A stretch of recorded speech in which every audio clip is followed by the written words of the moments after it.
she sails unseen. Eyes like ice with a glimmer so keen. She guards the secrets of midnight skies, adventuring where dreams arise.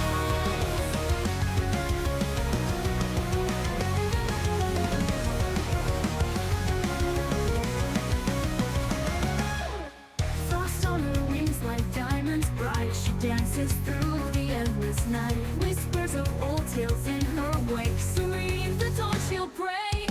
She weaves spells with every breath, a touch of magic defying death. Serena song in the coldest air, an ancient rhyme that finds us there. From mountains high to the silent seas, her power spreads with the winter so keen. She guards the secrets of midnight skies, adventuring where dreams arise. From mountains high to the silent seas, her power spreads with the winter's breeze. A cloak of snow she softly wears, Rena in twilight flares. A legend born of frozen tears, carved in silence through the years. Her story echoes in each break, serene and hard she'll stay.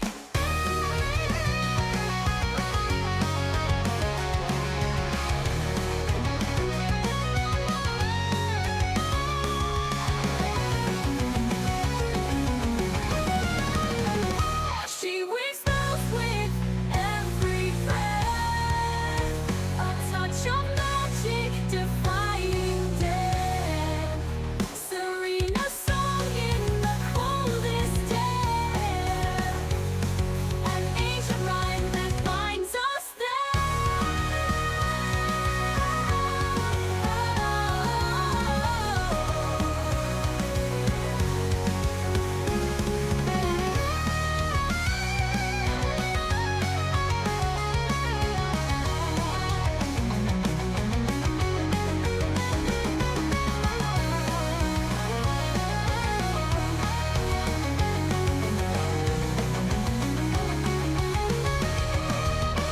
From mountains high to the silent seas, her power spreads with the winter's breeze. A cloak of snow she softly wears, an ancient rhyme that binds us there.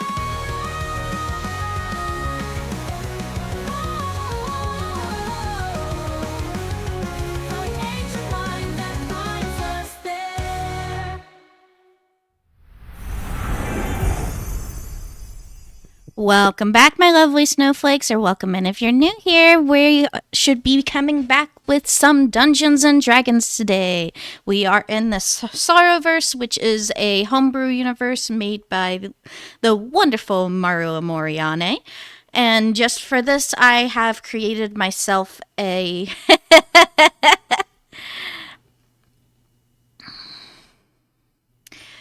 a model that actually matches my character. So let me go ahead and change over to her.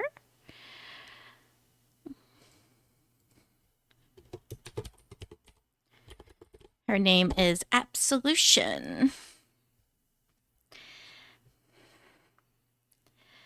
And this is she. Okay, and then we will be changing over to the D&D table.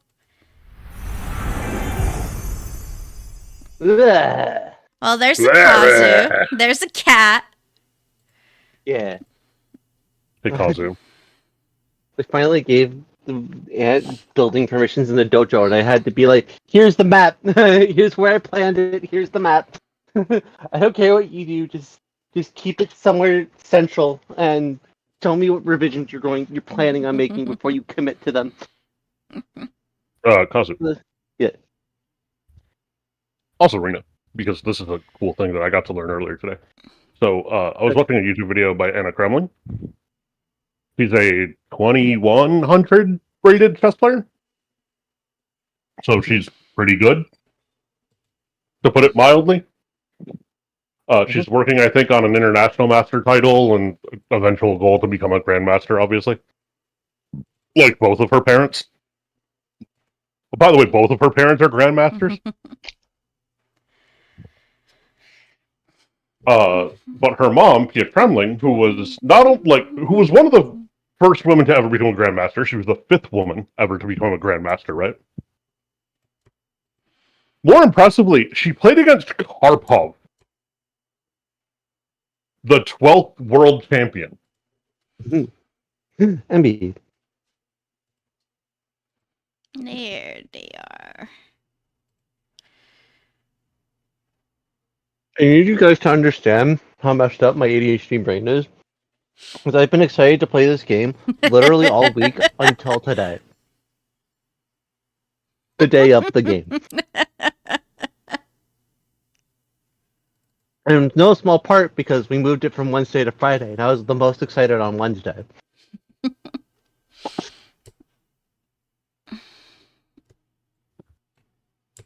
Welcome in, Roman. I hope you had a good nap, Roman. I hope you napped, Roman. I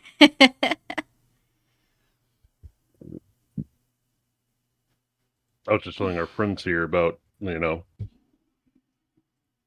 how great Pia Kremling is.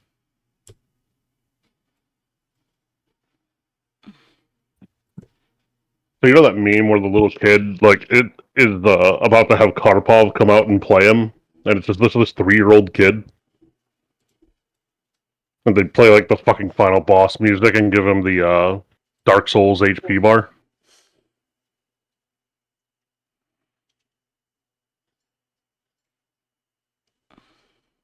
Yeah, Pia Kremling played Karpov. I learned that today, and I'm like, that's fucking crazy, actually. Yeah. And then you remember that she's been playing for 50 years. Her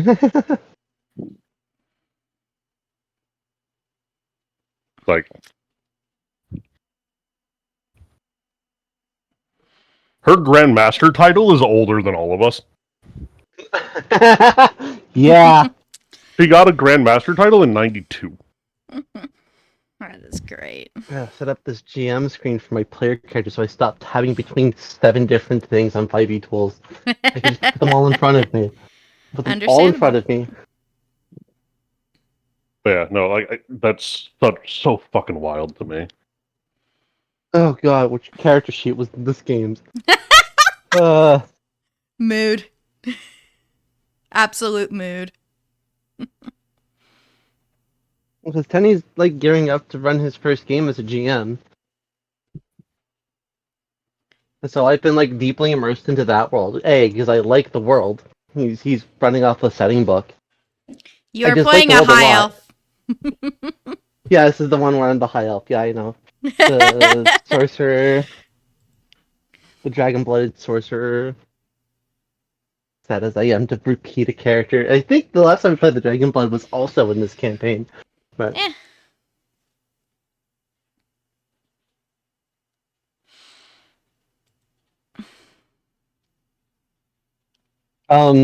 so I've been deep in the world that Tenny wants to run in because it's a cool world with novel concepts and really well-made setting stuff. So I'm individually invested in it, but I'm also invested in getting it right to help Tenny out when he's not sure. Because I want to support my boyfriend. Understandable. So I'm combing over with the finest tooth comb I can get. I'm getting every grain of information out, and I'm going to be a scholar for this world. Okay. And also, Tenny's going to go meet the fucking people who wrote that book tomorrow. Which is really awesome, actually. The speed of that thought was like, what do you mean? Oh, right, they're furries. Oh, yeah, of course they're going to be at a furry con. Right, yeah. Oh, yeah, they're selling their book too, aren't they? Yeah, okay, yeah. They'll sell the furry setting at the furry con. Yes, got it, I understand. There's one long run-on sentence in my head.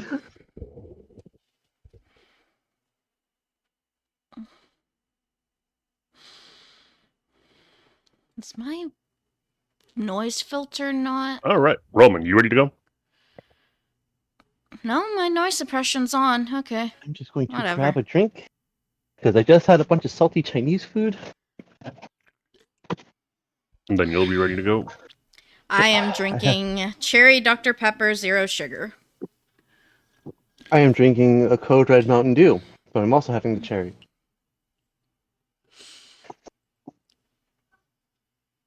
If I finish off this soda, I'll probably grab one of the major melon Mountain Dews I have.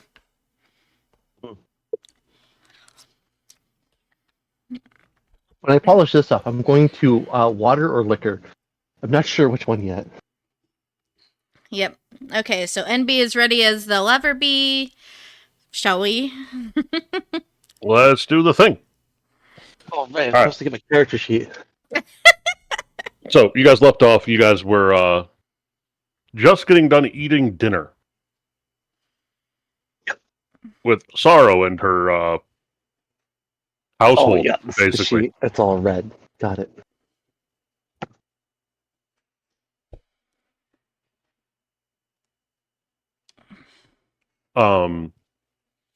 So upon the end of dinner, what does everyone do? Well, it's been a long day. I'm gonna peruse the I- gardens. Okay. So you're gonna head out the back entrance. Well, yeah. Anyway, there's a door that you can go out that leads out into the gardens. What you see off to your left, as you exit, there's a big, like, training area of cleared ground. And then it's like a near forest, actually, that you're about to walk into that is the garden. It has a pathway, cobblestoned.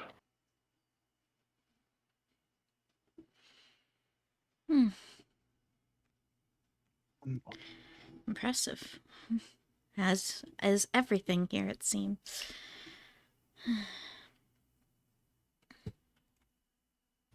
Do you just kind of wander the garden aimlessly for a bit?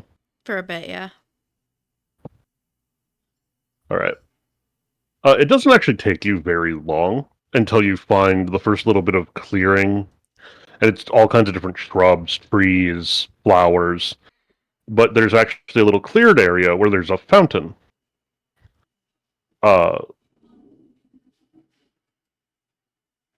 Just wrought out of stone. It has a statue of a man. But off to the sides, there's these different bits of flowers, kind of all around. And each one has a sign indicating somebody that it's for.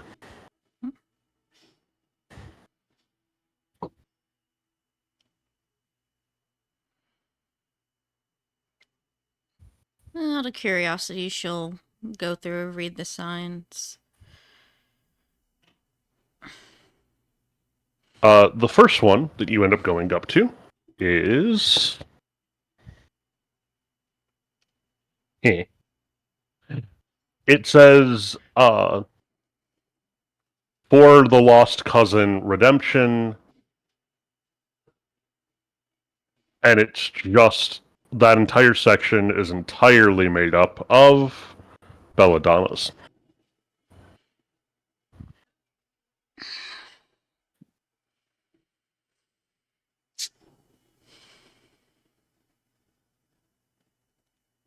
Absolution takes in a deep breath at this, and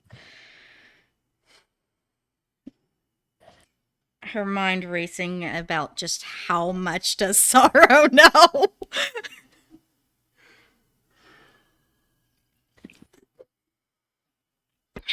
And for how long becomes the other question.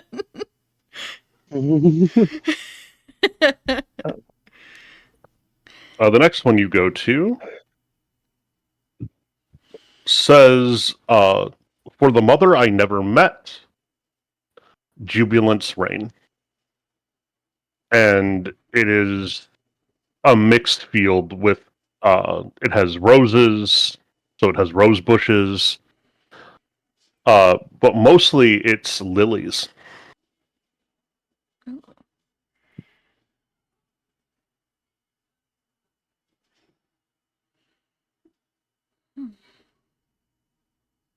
I'm actually rolling a die to determine Understandable. which ones you go to next.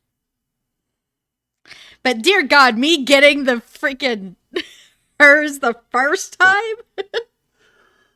Yeah, it was that was going to be the 16 to 20, and I rolled a 17.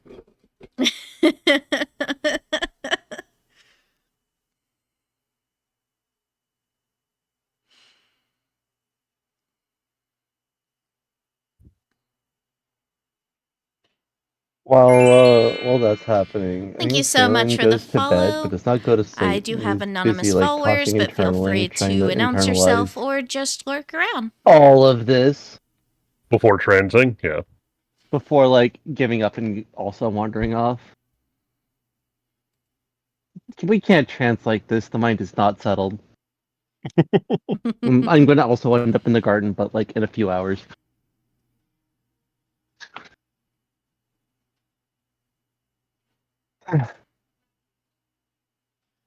The good thing about the trance is that I can spend 4 hours dicking around and still wake up with everybody else. Indeed. I can't speak for the others. I myself am doing pretty well. But the next one you go to says, for my father, glory and his endless strength. And it is mostly just snapdragons and daffodils, with a couple of actual rose bushes as well.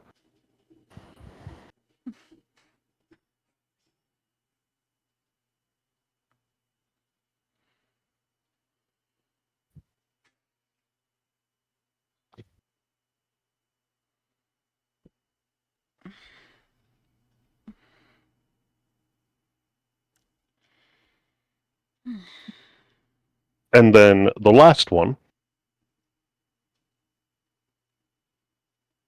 it says, for my brother Joy. It says nothing else. And it is tulips and lilies. Interesting.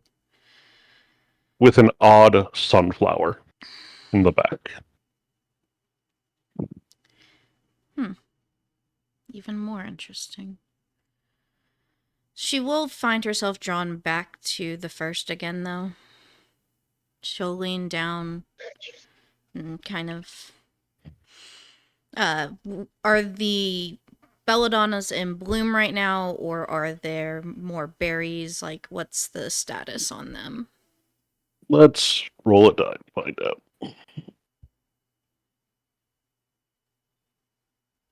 They seem to be in full bloom. So she'll, like, cup her hand around one of the blossoms a little bit.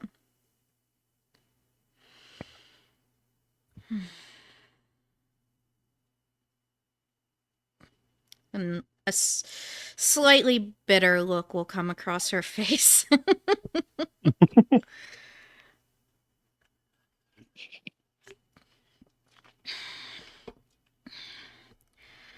Belladonna, beautiful but deadly.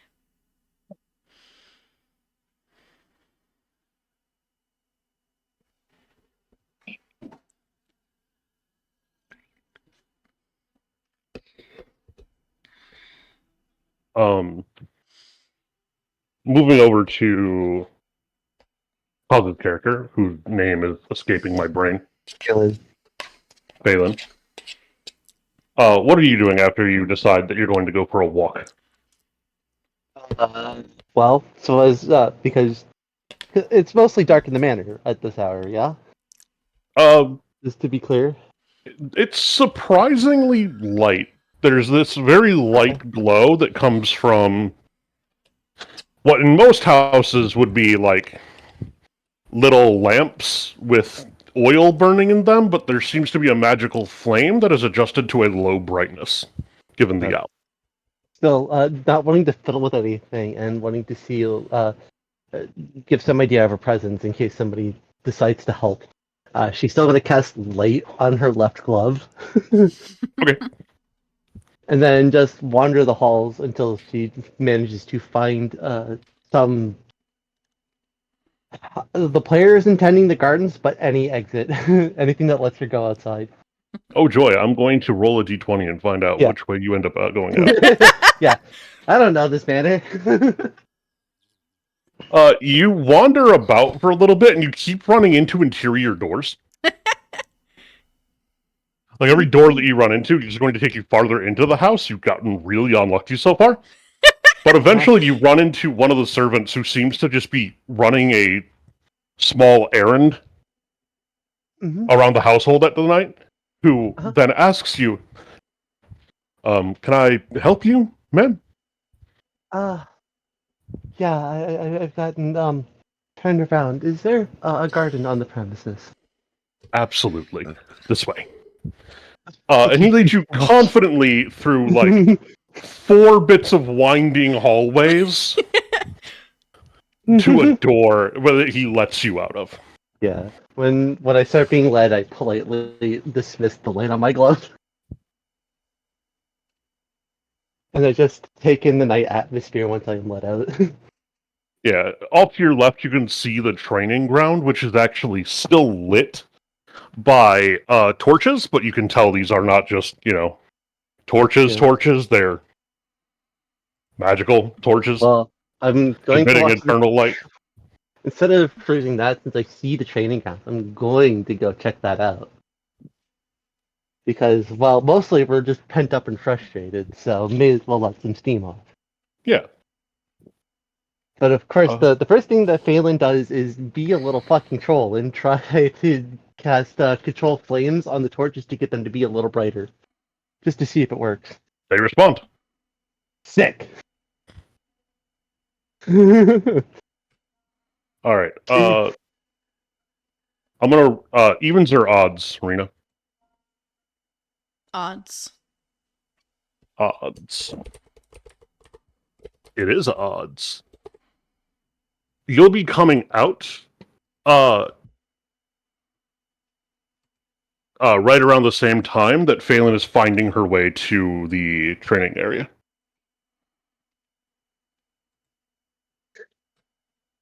You're And probably Sparrow's catching just the sitting in his room. Roman? That's what you mean, right? Within their room, just plucking... Yeah. Plucking streams, unwinding for the day. Cool. Yeah. But Absolution is going to run into Phelan. As happens.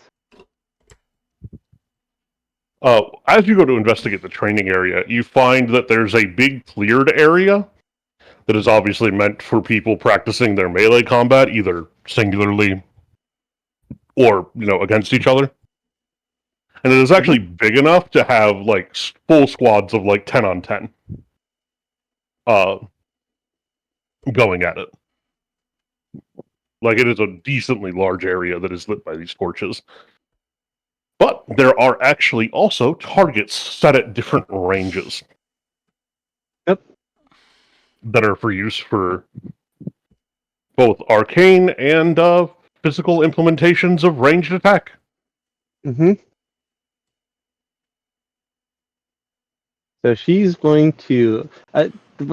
she hasn't noticed Absolution, I'm going to say. Okay. And so the first thing that she actually does is do something that she's never actually done before, because the gloves are kind of recent for her.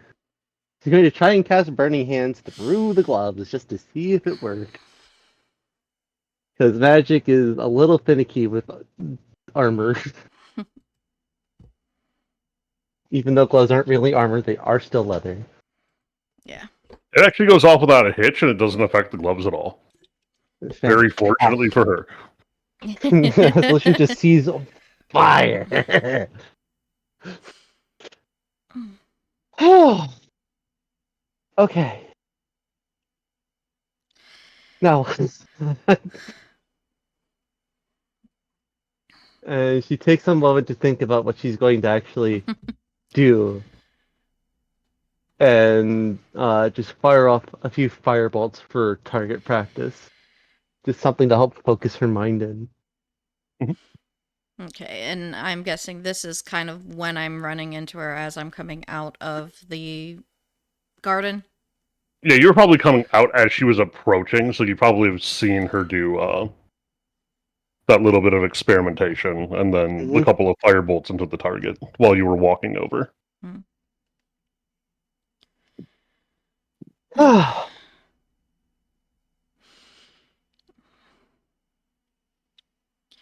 This I'll give kind of like a firebolt. slight glance, but then continue walking back to my room. I think. Fair enough. Yeah, you get your own shit to process. Yeah.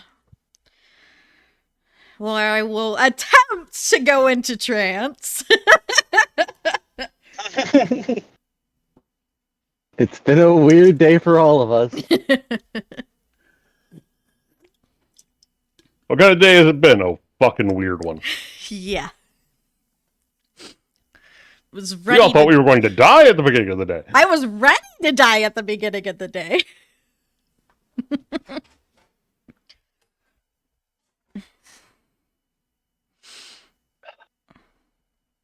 Yep, got you, babe. Yeah. Just a lot of internal training, playing with things. I have enough sorcery points to do a lot of shenanigans, so probably she plays with some options, like using she has Misty Step from one of the feats. So she's definitely going to toy with Misty Step into Flaming Hands, because Misty Step's bonus action. Yeah. Or Burning Hand. She's playing with tactics, understanding, because the first time that she's ever had to like use these spells for actual combat, so it's good to walk in with some reference. Yeah. So,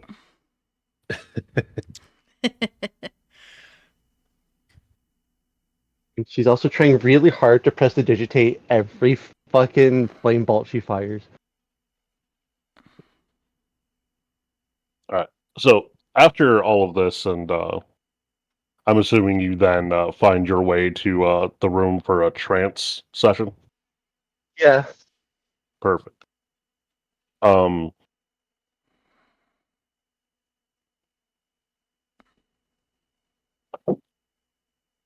you will.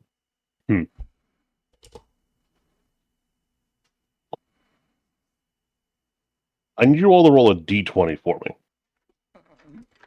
Yep, you got it. 13. Have these somewhere. 13. Twinsies. If Roman rolls a 13, I'm going to lose my shit. It's just lucky number 13.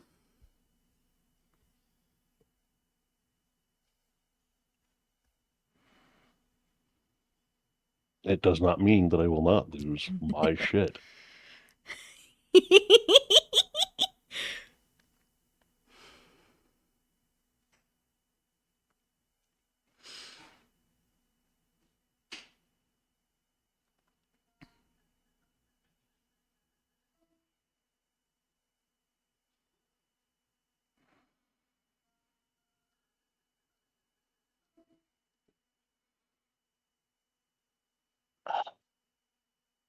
Sincerely. Roman,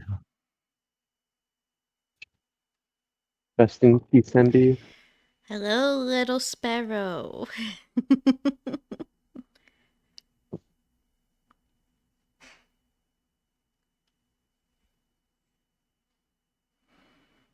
All good. D20 we roll. need a d20 roll from you.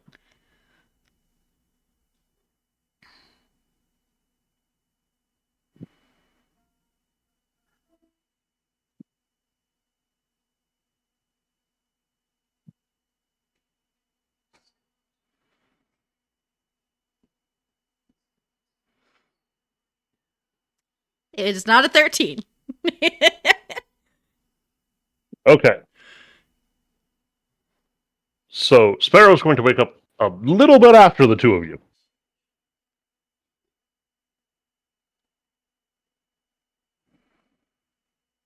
Fantastic. Now we know that.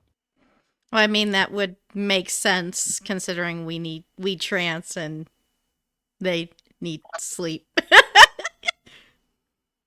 They need to actually sleep.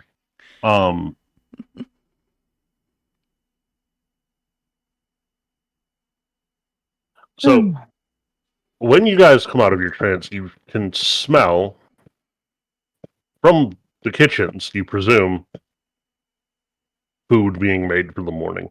And specifically, you smell the bread. Hmm.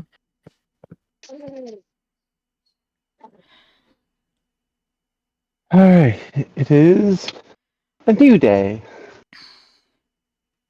We wipe the slate and we start it right. She pops out of the room and following the scent of bread. Hmm.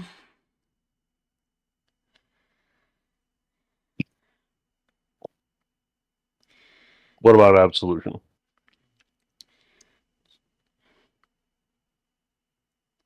She'll hold her father's ring in her hand and be like, I don't know where things are gonna go from here. Yesterday I was so sure of everything, and now it's all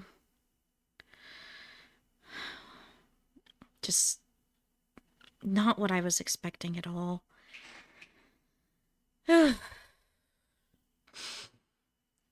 And she'll kind of steel herself and go to the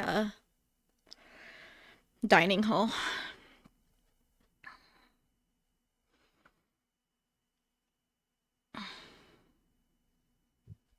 What about for Le Sparrow?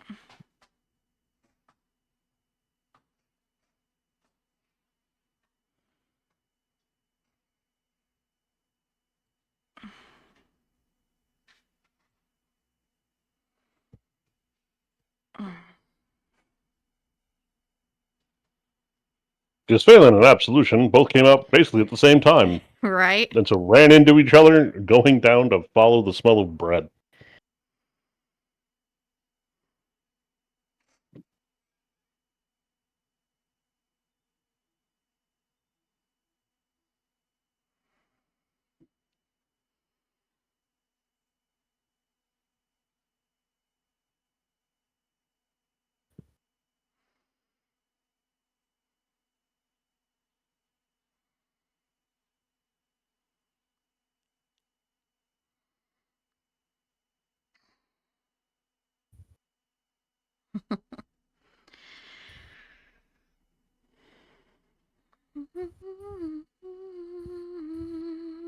Yeah, so a bit after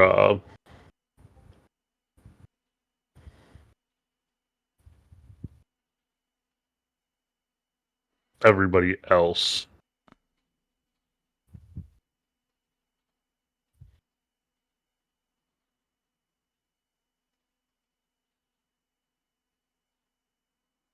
You'll make your way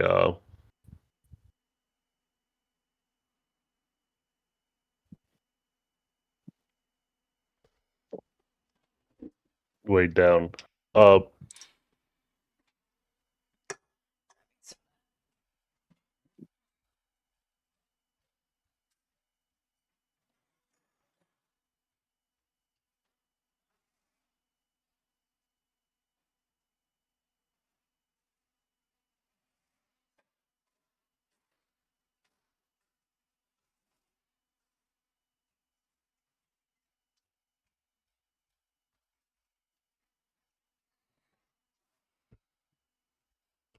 Man, I love how I end up like looking like I'm asleep whenever I go AFK. A lot better than what it used to do.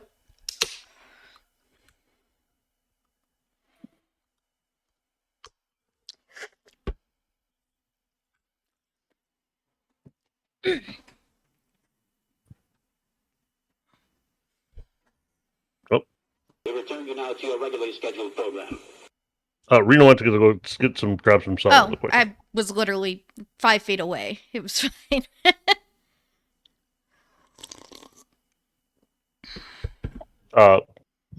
No, Roman said, say again. Gotcha. You follow down a little bit after everybody else.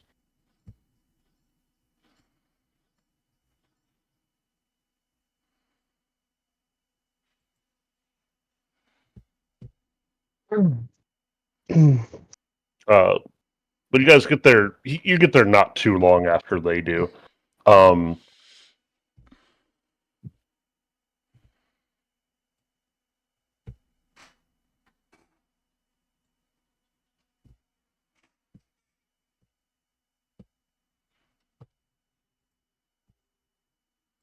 But meeting you all there at breakfast is Sorrow, sat at the head of her table with a bowl of what appears to be a rather nice porridge and a piece of bread with various nuts and berries baked into it. Mm.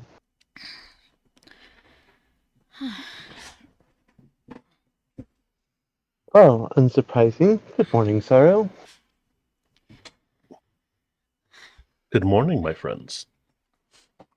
And Absolution would take the same seat she did before. So 2 to the left of Absolution's.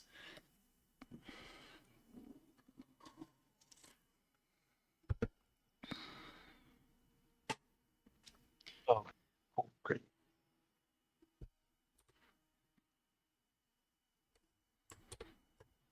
All right.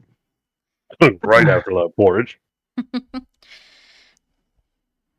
And once again, she'll just kind of like eat enough to be polite and not reject it, but it seems obvious that she either doesn't have terribly much of an appetite or doesn't want to like be a bother. One of the two.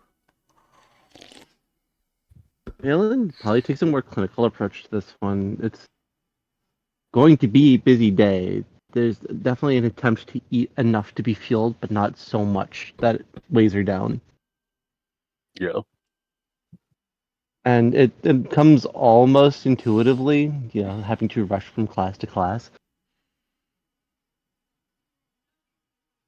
So she has some idea of how much is actually overeating for her.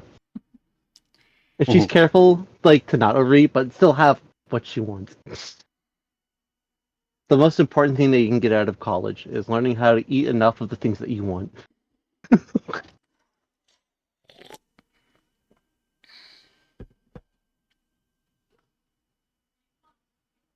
And mostly she just makes polite conversation. She's still internally reflecting on peak stress followed by dramatic relief that happened yesterday. It's enough to give anybody a shock, I'm pretty sure. Yeah. Absolution's just kind of going through the motions, probably doing small talk. Just the things that she's learned to do to blend into environments. Just yeah.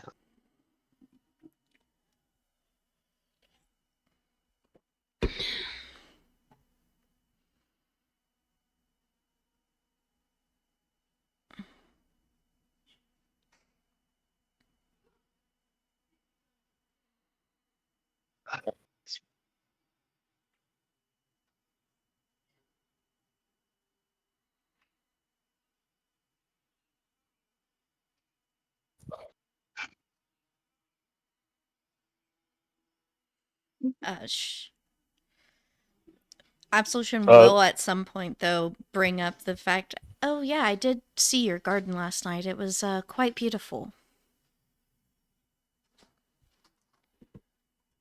I knew you'd like more of your own kind. Pretty flowers. That reminds me. My apologies if I've left any scorch marks on anything in the training yard. That's what it's there for. I know, but it's just polite to let you know. That's what it's there for.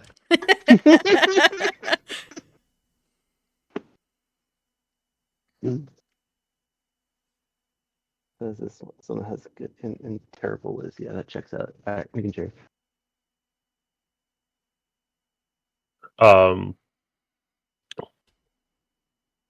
But yeah, no, she seems very the opposite of bothered. Yeah, that's fine. She's just kind of in her own head right now. The It's like, I'm glad you found it useful. Yeah, this is the +1 int and -1 whiz coming into play.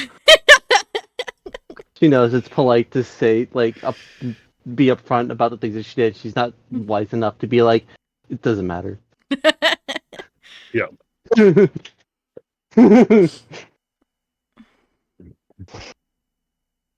I realized I neglected to tell you what task I brought you here for yesterday. But yesterday Yeah. was such a busy day for everyone involved. I figure it is best that I allowed for the rest time. Yes, I had assumed we'd be briefed at some point after, well, breakfast and gesturing at the table. And she's like, takes a bite of her bread and says, I can give you a quick briefing now, and so you can prepare.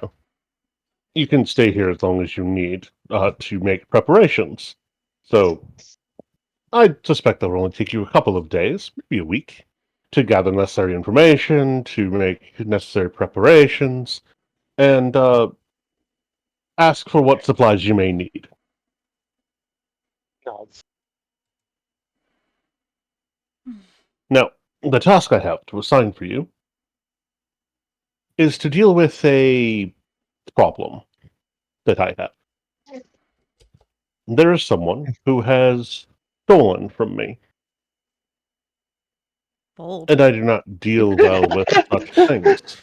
The speed of guilt and absolution, by the way, on my face. Like, huh? Oh, not me.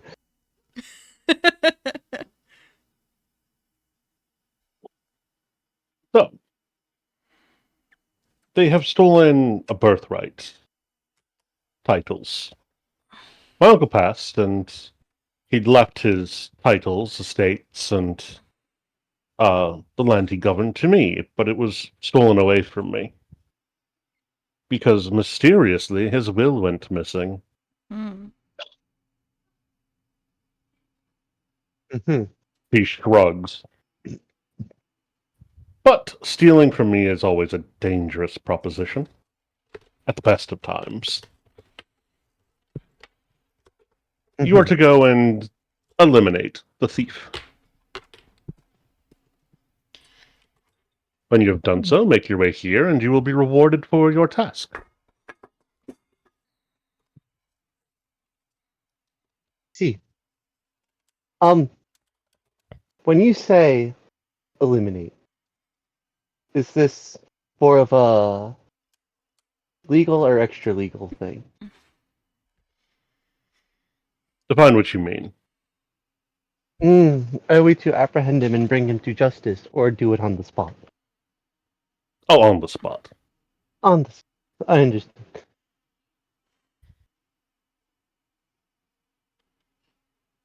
I will even give you the preferred method. You see, he Okay.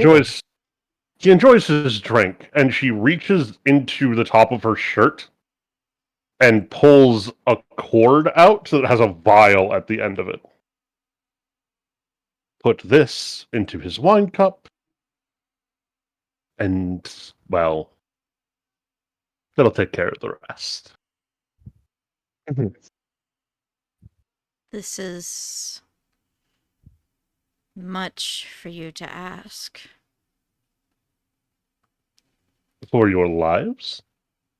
I don't think so. Do you? Do this and we're free, yes. Well, addendum. You'll have to come back here and report that the job is done, and be rewarded for work performed. I You see, just the reward isn't just the absolution of crimes and elimination of your visit here from record. You'll be rewarded as you have done something for me, regardless. We are to perform an assassination, something that would be considered illegal upon your orders.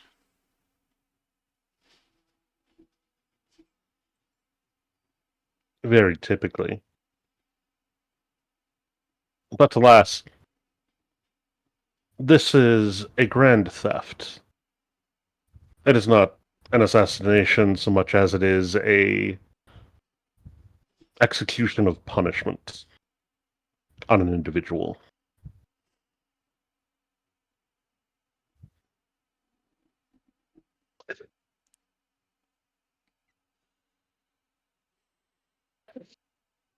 Faye's actively fighting thoughts in her head. Like, this isn't really the Absolution place is to be.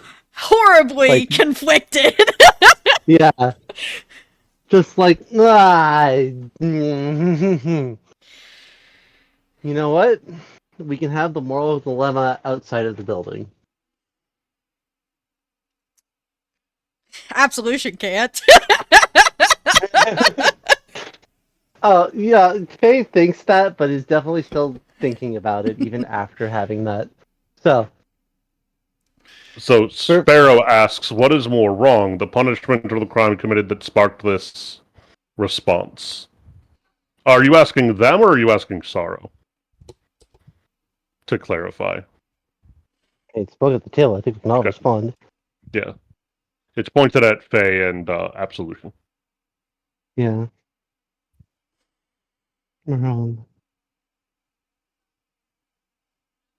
It's in this particular case, there's no right or wrong. We have been tasked by the person whose job it is to carry out these punishments to do the job. Right or wrong doesn't enter the picture legally speaking because, well, the person who decides is the person who tasked us.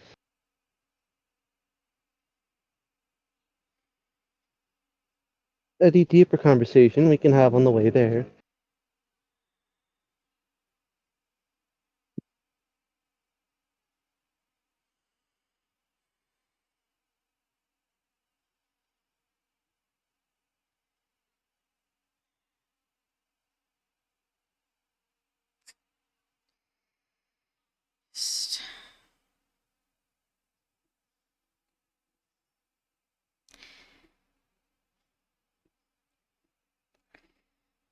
Under her breath, she'll mutter, I just would prefer not to make of myself a hypocrite immediately.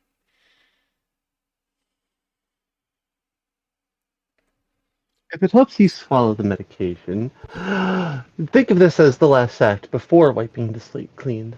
I believe Sorrow feels the same way. I will say, you probably would not have heard That's that. fair. I'll bite my tongue on it, but I think it's an interesting thought to share anyway. Yeah. Because she would be very careful not to try to reveal exactly what. Like, she has been very careful not to reveal to anyone else who doesn't already know what her crimes are. That's fair. Actually, could you roll me a perception check on that, Cos? Yeah, sure. I think regardless if it was actually hidden information. No, I What? didn't hear it, Maru. Okay. No, I rolled a 1. I didn't hear it. He didn't. In fact, I might have misheard you. Right? I know Sorrow probably heard me, because she's perceptive as fuck! She gives no indication of whether she heard you or not. Yeah. Yeah, technically I rolled a 2 on my perception, but that's because I'm +1.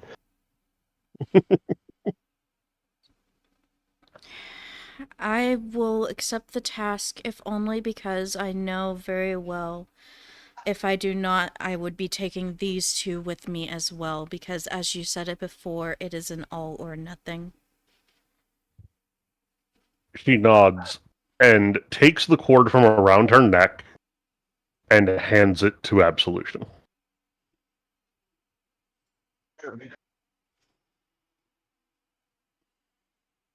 She'll take it and take a good look at it. It's like, hmm? What's this? As I said, the preferred method. Ah, Put right. it into Okay, his that was the wine vial. and Got it. takes care Got of the it. rest. Yeah. Now, you see, you will have an inn when you get there.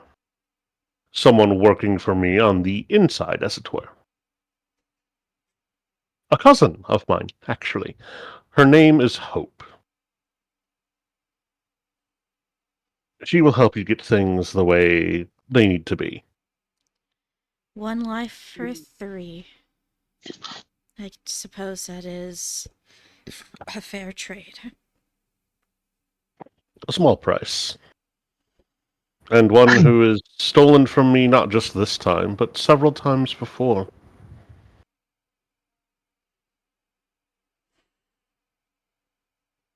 This is just the most grievous of those thefts. There is And what makes it... still a I was... twinge of sadness in Absolution's eyes. And I was willing to overlook it even. But for the incompetence displayed after.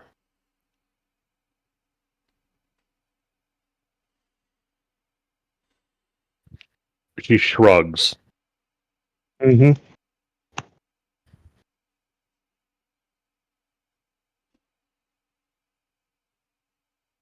As you can no doubt guess, I'm not always so forgiving.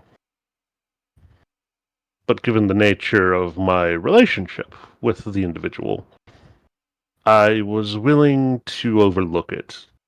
Could they do it competently? It turns out they could not. Alas, things are as they are. And so, to task. I suppose we should gather some information before we leave. I Indeed. am starting to see why you might have taken an interest in me for this, though. Oh, I didn't have an interest in you for this. I had an interest in you. It happens that you came to me when this is something that I needed done. It is the happy vagaries of fate. Of course.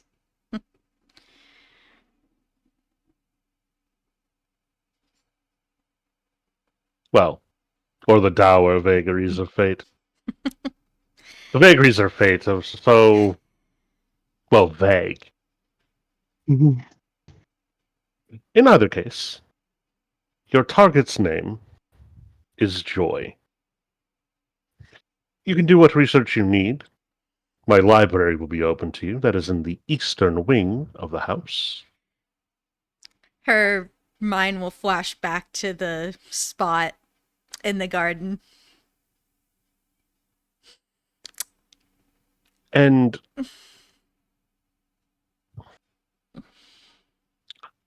well, there's that. Some of my guard will be able to answer some of your questions, I assume, or help you find information you need. There's a librarian in the library, as it were. But more, figure out what provisions you may need. You'll be going into the south, into the arid deserts. You'll be taken to a stables where you can gather horses that will speed your travel along. It'll take you roughly a week or so of riding to get to your destination in the southern capital. And, yeah. I have work I need to do. I need to get to the prisons before my magistrates decide that they know better than I do.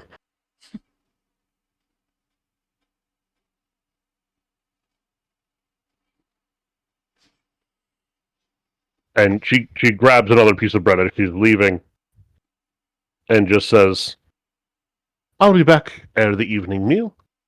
But until then, I bid you adieu, and I will see you... Well, I'll see you when I return. And she gives a gracious curtsy before she leaves.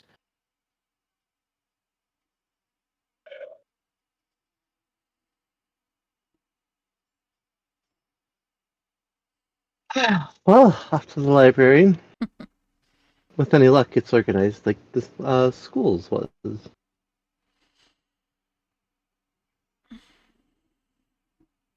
She gets up from breakfast, more eager to study than to eat, to be honest. And steps out and realizes she has no idea where she's going. Where's east? Where's west? How do I find direction? We Oh, briefly no. consider prestidigitation to make a compass, but then realize that it just takes my biases and not my directional knowledge. Roman, that is such a fucking morbid song. What the fuck, bro? Sparrow just humming a very morbid song while they're mulling this all over.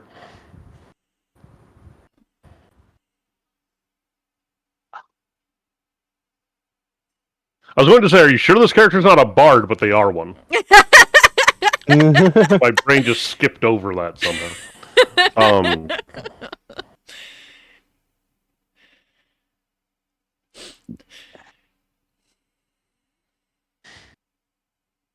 Yes, I'm 110% sure they're a bard.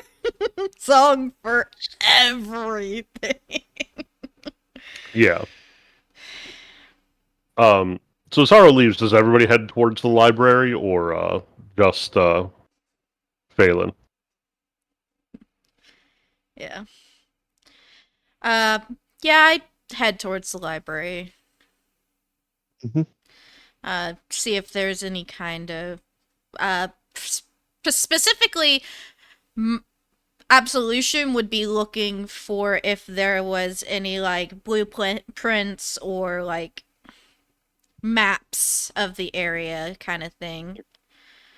Also, Planning. Phelan being the college student, Yep. you're the most dangerous thing that exists, a lieutenant with a map. Yeah. Yeah, one of the first things I do when I make it into the library is I'm going to ask about blueprints, especially because I assume that if things are royally built, they have some central blueprint repository, possibly copies. Oh boy, you guys are gonna... Yeah, Well, and it's actually, like Kazuo and Roman actually already know this. So these. you guys... Sorry. Go ahead. I was about to say the library won't have some of the resources that Absolution would want. She would need to talk to people that are able to ascertain the routines of the people, the guard schedules, the like what typically people do in a day, because everyone has at least somewhat of a routine. Yeah. So, as you guys make your way to the eastern part of the house, Phelan following the people with an actual sense of direction. I hope you don't mind the subtle, I am the very taking mine this subtle time. burns. Yeah. Ah, yes, me subtly making fun of Kazuma's character. Yeah. Subtle. Anyway, Totally subtle. so you guys make it to the library, and just sitting at this grand mahogany desk is the librarian, who doesn't even look up. She is an elf, a high elf, by assumption, doesn't even look at any of the three of you and says, "You must be Sorrow's new charges." And she's writing in a book, reading another, and she has a quill floating over another one. that's also writing. Yes, that's correct. What can I And do it's for the three of you? I believe we're here to do some research. That might be obvious, but I have no idea what they're looking for. But I would like some maps of the area. Which area? This area? Oh, Um, fuck! I didn't write this down Joy's fast enough. estate. Yeah. We are looking for any kind of blueprints or maps of Joy's estate. The palace in the southern capital. Those Yes. would be in section 23, row A, probably shelf C, if I remember correctly. As long as everything was put back the way it was supposed to. Oh, Anything else I could do for you?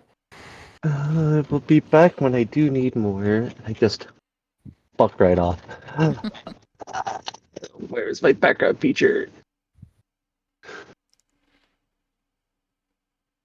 Sparrow. I'm more interested in the history and culture of the area, if you don't mind pointing me in that direction. Section 47, row 9. Well, most of row 9 will have the different cultures of various areas. I think the south would specifically be on shelf D, but I'm not entirely sure.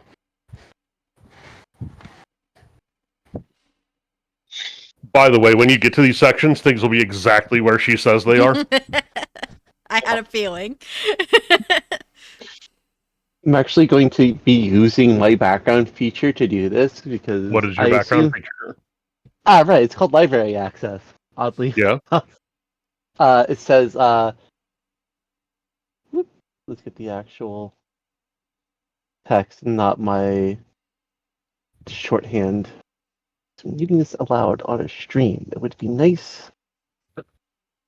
Also, if you haven't picked up on this, by the way, yet, Reno, this library is actually very massive. So if you look into the library, it's rows and rows and rows, and the library is 3 stories.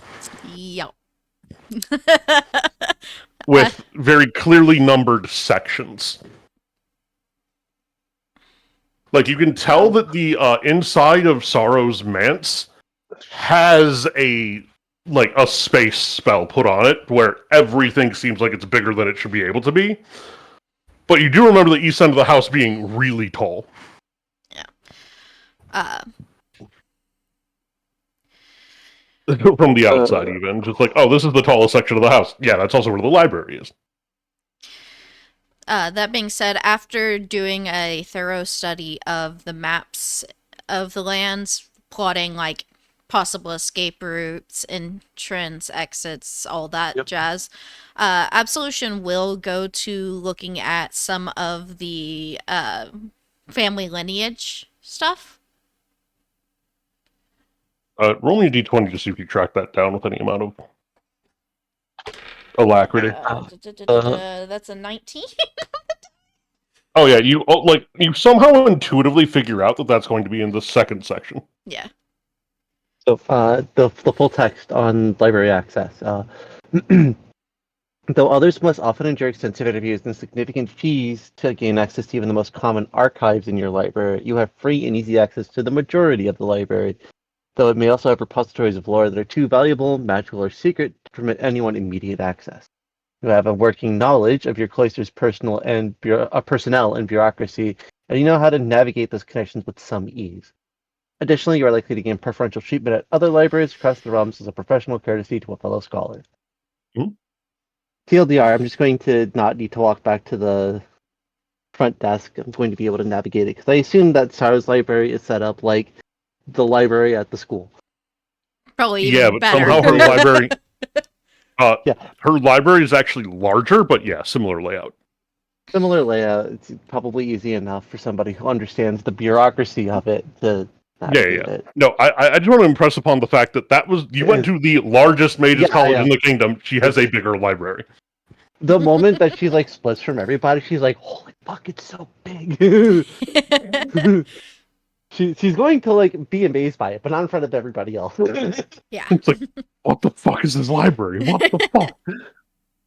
Yeah, like, is this where all the library books have come from? Are these all, is it just Sorrow's personal collection? Jesus fucking Christ. So, if you check some of the books, you'll realize, because you know how to look for and find this information, being a scholar. Right? A lot of the ones in her library are the first editions of books you read copies of. Yeah. You know what? I think as a character flavor thing, I'm also going to spend this time snooping for books that were missing from the library because they were like checked out or lost.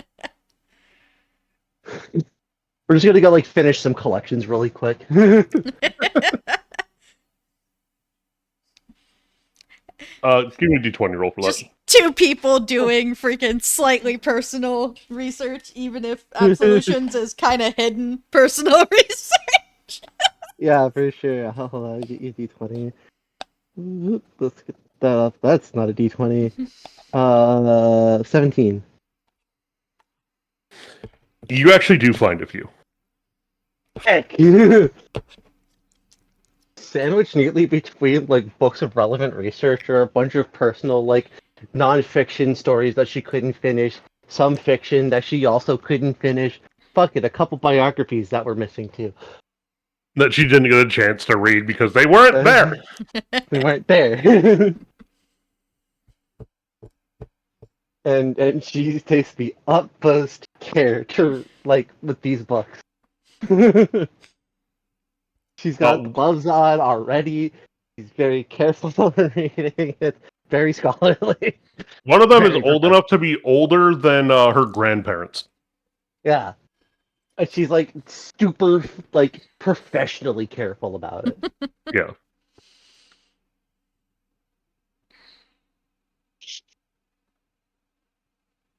Oh boy. So what exact? Okay, so what exactly? For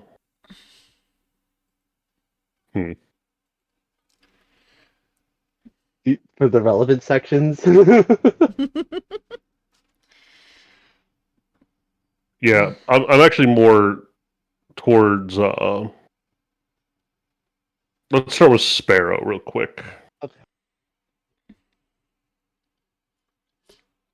Uh, give me investigation checks. I think that my character was going to pop off here. Like obviously it was going to, but I didn't think about it. I was picking a relevant background.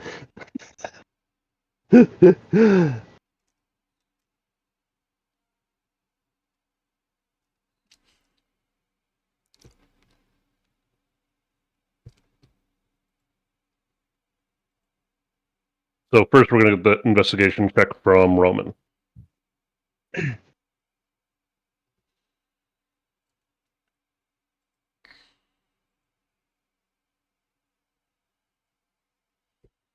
Also, I'm looking at all of you and going, please roll high.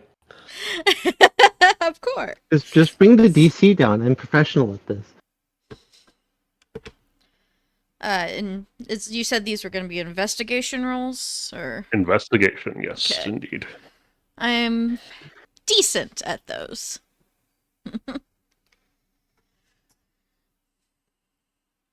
Oh yeah, I forget what everybody's intelligence is. Well, my intelligence is only a 13, but I also have I'm proficient in investigation. Yeah, I was just trying to remember offhand what everybody's intelligence modifiers were. I'm actually, yeah, I'm +1 intelligence 30, and 20, Reigns of Castamere buff. The fact that you were actually listening to Reigns of Castamere, I noticed that, by the way, and yeah, I'm certain that gave the roll a bonus. Yeah, so Roman, you're finding out a lot about the culture down there. Is that there's this is actually based on an elven clan that lives down that way. A lot of the culture comes from them and their traditions, because they used to be the ruling elite there. Before the Ecorosians, they took back over after the Ecorosia fell, and then they basically just became local governors when the Reigns took over everything. Their big primary thing is dealing with the orc incursions from the south, from beyond the desert.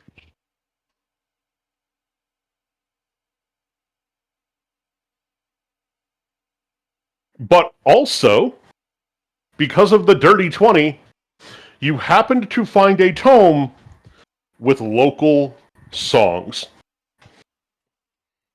written in musical notation.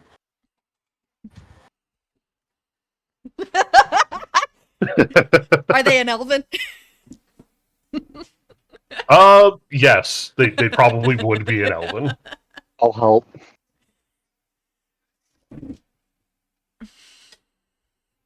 We are learning by play. Wait, does your character speak Elven? I know he speaks Sylvan. I can't remember if he spoke Elven. Yep, sure does. Awesome.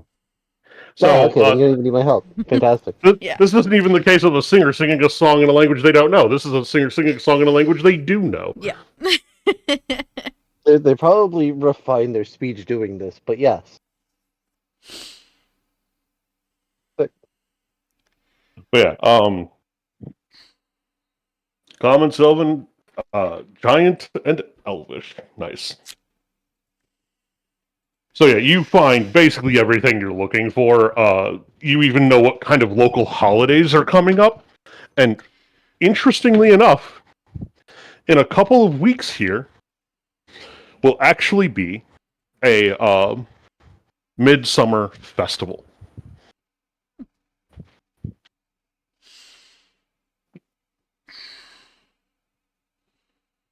In terms of cultural holidays. So right around the time you guys are projected to be able to get there. Oh, what a great excuse of traveling. You don't know this yet. Well, yeah, but You haven't conferenced yet. All right. For the two people studying blueprints and other such things, I want you to both roll me about your investigation checks. We're going to start with... Actually, just both do them, and I'll do one at a time. 19. Yeah, I'm poring over 19. my fucking sheet to see if there's a way I can sneak out advantage because I didn't roll so good. But no, I'm not a wild magic sorcerer, so I don't get to just have an extra d20. 11. Okay, because we're very particularly in a domain in which you are comfortable, I will give you the advantage. Oh, sick. Because you are a scholar, and this is a scholarly endeavor. Yeah, it's still 11. God. Damn. It's just meant to be an 11. Like, I guess maybe you're used to just the knowledge part and not like the practical applications. More, I guess more succinctly, my character's much more interested in finishing the studies from school than any of this practical shit. We can always come back tomorrow and look it over. I'm just real excited about finding this other shit. Yeah.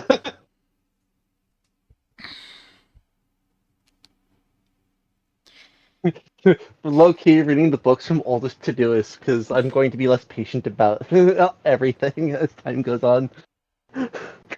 Alright, so you basically are just like, ah yes, I see some blueprints and some maps. I mean, I'm going to set the books aside in case the compatriots get to them first while I'm pleasure reading. Yeah. You just kind of have them set aside on your table, I got you. Yeah. Oh, do you guys find the same table once you've collected all your things, or do you guys go to different tables? I intend to find the same table. I don't know if they intend the same, but I would probably intend the same. When working in a group, it is best to plan with the group. Cool. So you guys are kind of spread out across like this one big table. Yep. Having a good old-fashioned study session. Yeah, where everybody's kind of doing their thing. Meanwhile, Phelan just like, ooh, personal studies. Like, Yeah, so personal they're probably like reading, and then Sparrow probably is like starts looking through the music. Absolution has like the maps laid out, and she is leaning over them almost like it's a war table. Yeah. So Absolution is actually getting a ton of information out of the blueprints for the palace. Like just memorizing all the passageways, the different corridors, all of this stuff in the palace, and its various exits to the city around it. But she's also got a good lay of the land. And there seems to be an entrance way within the castle that goes to nowhere. Because there's not a room behind where that doorway is, and there's nothing else there. Nah. But as for your, all right, now I want the two of you that have personal study books to roll investigation checks for your personal study books. Hi. Please, These are God, different roll well. rolls. 21! I need desperately. I somehow rolled worse. Alright. Lord. no. Not much worse. Okay, I'll give you the advantage on that roll too. Please, just roll well. Okay. I'm trying, Mario. Try harder. I think maybe you should put Oh, that that's much die better. in dice jail if it doesn't start cooperating soon. Hey, this is the same dice that popped off and gave you 17 earlier. 19 on the personal studies. Okay, great, fantastic. Yeah. You're doing great here. You found out a lot of really great information you wanted to know. The dice are fickle but funny. And this die is particularly fair to me, so. All right. As for you, Rena, Mhm. you actually found the comprehensive tome on the Rain family. And you can see that along the lineage line, all the way from the regal Rain that created the current line, all the way down to herself, Sorrow has made notations in this book Oh. next to almost every single member of the family for the last 300 years. Okay. Okay. And she actually notates where different biographies on some of them are in her library. Okay. Redemption has the word missing, question mark, and then a date. Like a year. And then right underneath that it says found, marker.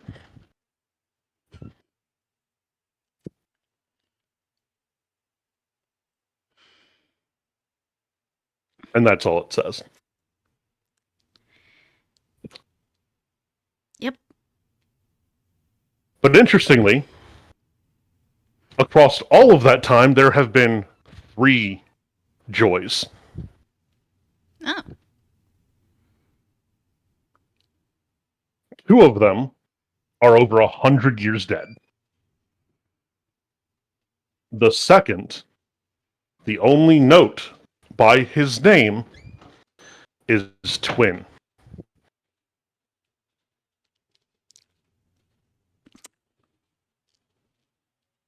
And it's the second child of one Ori Rain.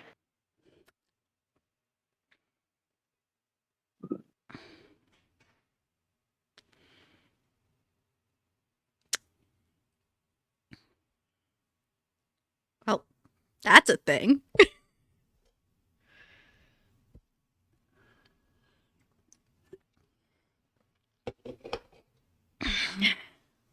This is an original.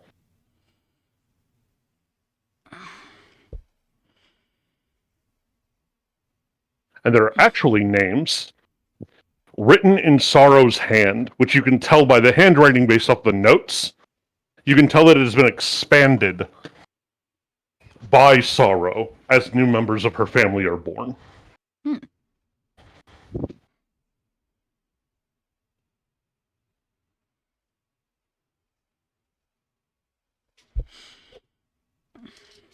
Some of them don't have names because they're too young. Yeah. And just say boy or girl.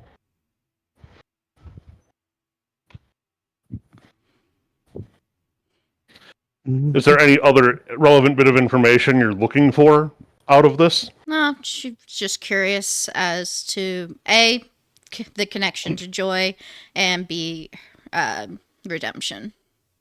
Hmm?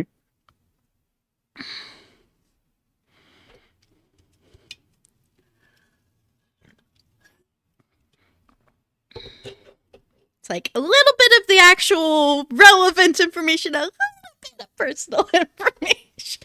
Yeah, it's a little both. So, oh no, I now get to roll this. Okay, evens or odds?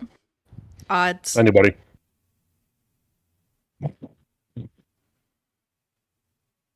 You guys definitely lose track of time.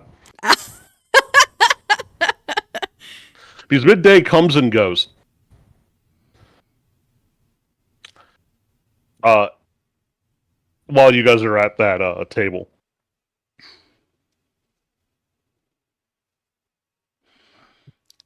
Oh, Because by you guys the found way, lots of information. at some point, Absolution would probably join in with Sparrow if there was anything that she recognized. She doesn't know any of these songs. Okay, These are very specifically Southern Elvish. got it. Oh my god, this is country Elvish. Nope, too snooty to know that from my upbringing. Straight up, too snooty. These are the guys speaking about my wagon.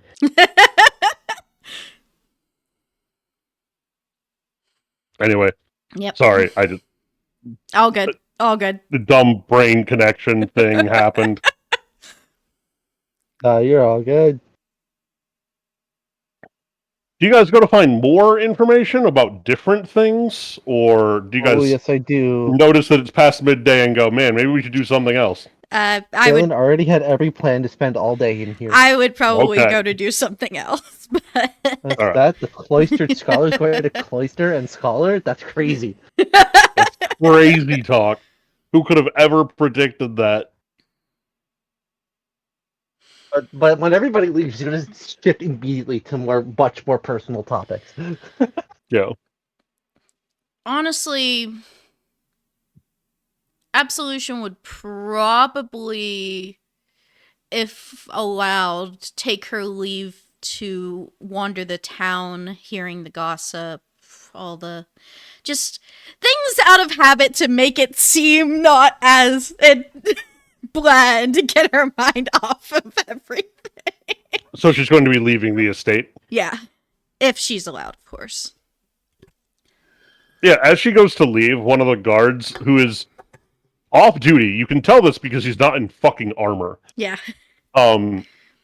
just goes, "Oh, I'll accompany you." Thank you. And as they go out, he actually very professionally hands her shoes, boots, kind of whatever she wears. Yeah. Oh, while he's doing up his own. And then as soon he opens the door for her, and as soon as they step out, he offers her his arm. She'll take it. And he starts walking. What kind of things would you like to see in the city? I got a lot on my mind, and listening to the happenings of a town it's something I'm used to. Roman, roll me a D20 performance check.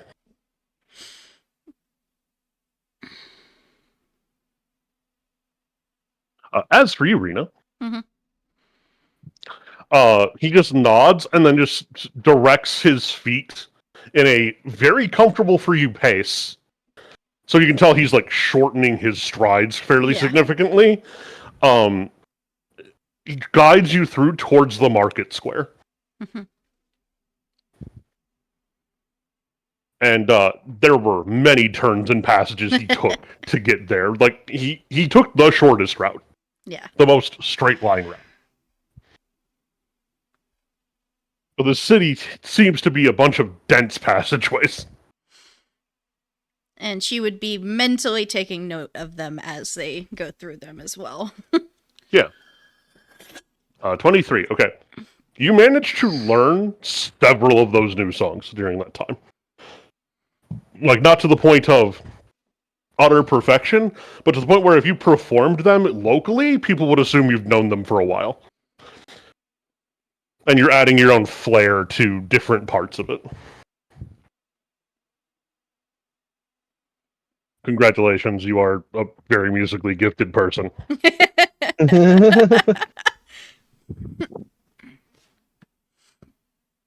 He read it, went, and just goes and plays it. Bastard.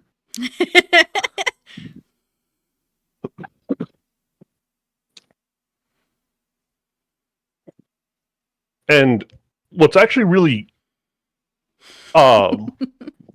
notable for you, Rena, for Absolution, is that his footfalls seem to be entirely silent. And he seems to have been walking through crowds in such a way as to draw no attention to the two of you.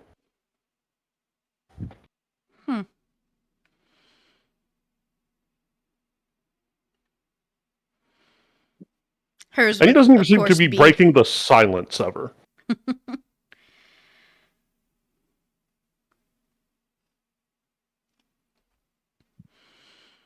Though he does give the indication, if you have questions, you can ask, but he won't intrude into the... Yeah, no. She'd probably mainly be quiet, listening more than she would talk, as there's not any specific information she was looking for. In this case, she wouldn't be looking for, like, individuals who would know that information. She's just kind of getting the feel of the locals.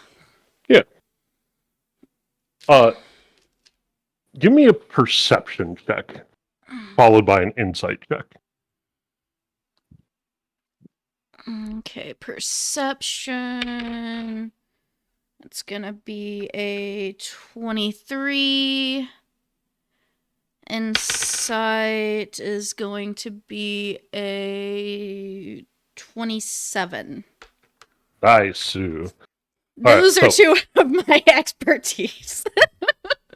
Yeah. So, like, looking around, you see actually a lot of the normal things in a city market square. Yeah. You see people hawking their wares, all these different things, some people doing tricks, some people fleecing people that stopped to watch the tricks.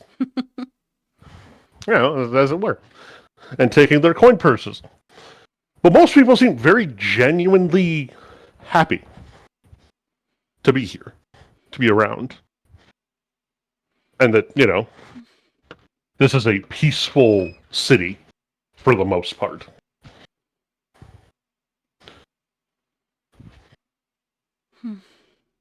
But you notice something about your companion as well, with that perception and insight. Okay.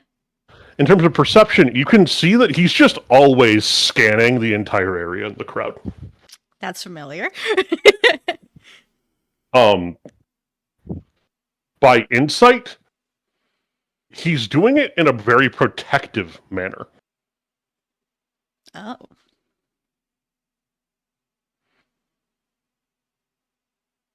Like, anytime somebody's, like, trying to barrel through whatever, he puts himself between you and, like, anything that could even feasibly be a threat.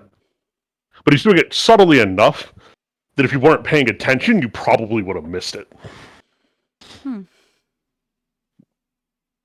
You can tell that he's very good at his job. Yeah. I'd say so.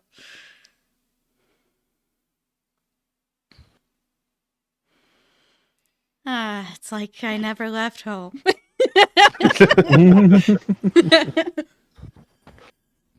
Does she say that out loud? And what does she say that to, if she does? She would probably mumble it slightly, like one of the times that she notices him, like, subtly doing something. Mm-hmm. So he would probably hear it because, they're basically attached, but... Yeah. He'd just smile. Although I feel a bit safer with you than at home. He kind of half chuckles and just says, "Any guest of Mr. Sorrows is somebody that I would defend with my life."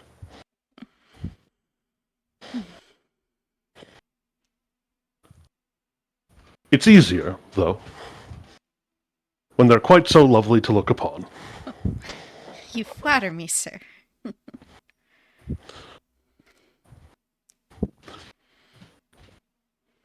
He shrugs and says, Sorrow's not wrong when she calls you a pretty flower. There's like a slight heavy inhale at the nickname still.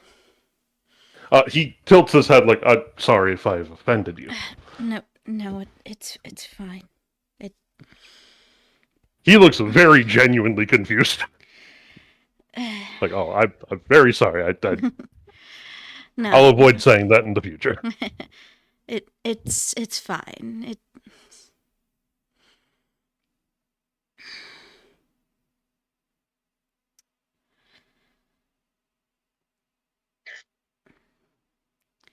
You would have no way of knowing it is a connection to my past, and Say no more. yeah. We all have pasts. And more than a few of us have pasts we're not proud of. It's what we do with our futures that makes the difference. God, I hope you're right.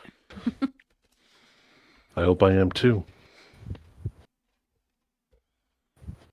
I made a similar deal, you know.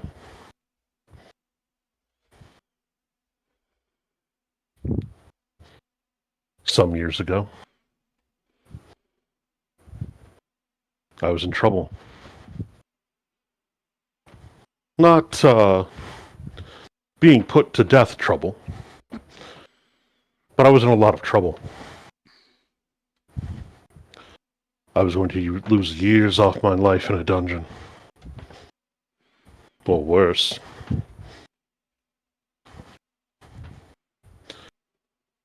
But Sorrow saw value in me. Gave me an opportunity for freedom. I took it. She then offered me a place in her service. She also offered that I could go and do whatever I would with my life.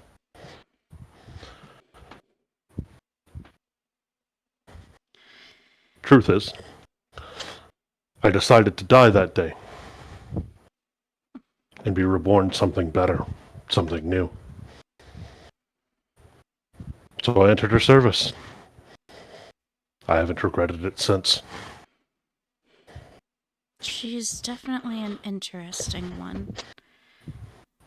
That gets a smile out of me. Interesting is it's an understatement. But I don't know a better word.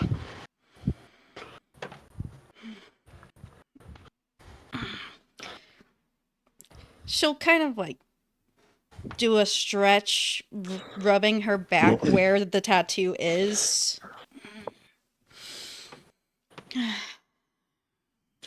You chose the name Absolution, yeah? That I did. So you died too. Yeah, and I thought I was going to face my literal death with that name. Sorrow's interesting in that way. I would have deserved it, and honestly probably still do, but I thought that too. But I've realized something. We deserve every chance we're given.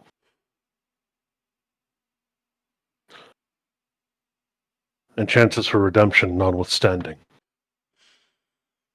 Whatever wrong you've done, or think you've done, you've been offered a chance to write your life and change things. To die and be reborn. We are as the phoenix in that way.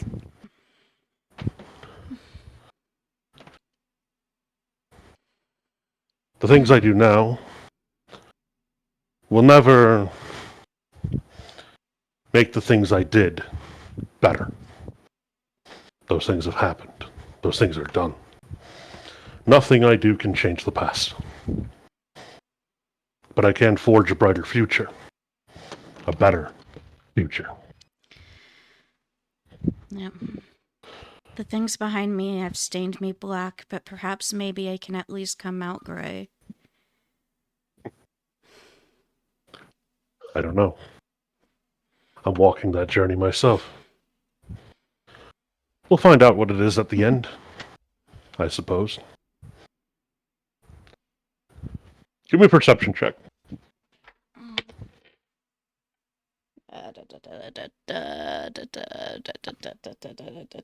25. You seem to notice something he doesn't. He's focused on you and the conversation. Mm-hmm.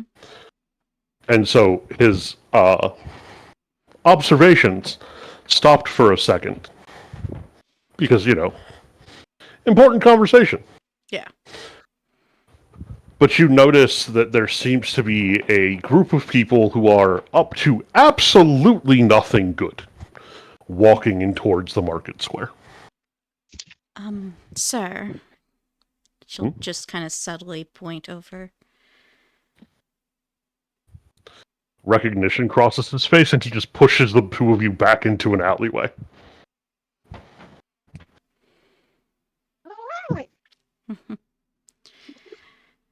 Into shadow.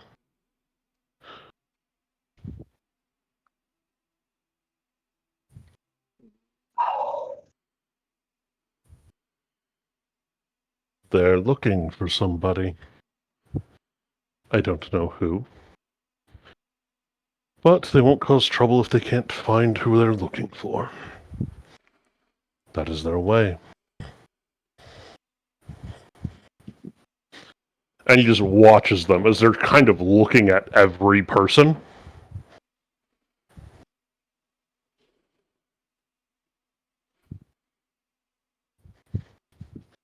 And he just seems relaxed, but you can, he would look relaxed to anybody else. But but Absolution, who's got his arm, can feel the tension.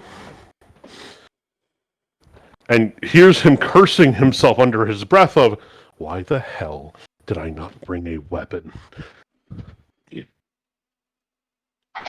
Just cursing himself for not thinking to grab a weapon before leaving the house.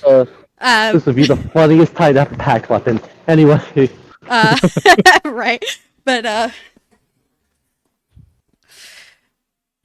Absolution would kind of just, flick up from underneath, a cloak and, hand him a dagger. Ah. It would hit his hand, it would spin in his hand, and then just rest in such a way that it wouldn't be obvious to anybody that he had it. And he just gives her a nod, okay, thank you. Just something, in case there needs to be bloodshed. They couldn't find who they were looking for, and the men leave the square. And after a while, after they leave, good 5 minutes later, he finally steps the two of you out of the shadows of the alleyway.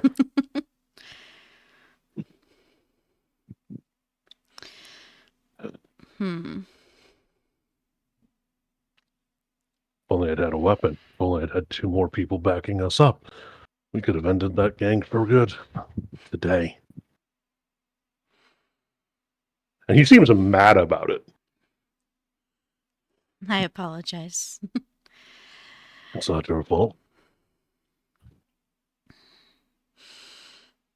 They were going to go searching for somebody, whether we were here or not. If I'd known. I do wonder if there is a way to maybe subtly figure out from some of these people here if they recognize them. Or if they said anything to them. Normally, I'd investigate. But not today. Sorry, habit. The only reason I'm not investigating today is because I'm here with you. different priorities.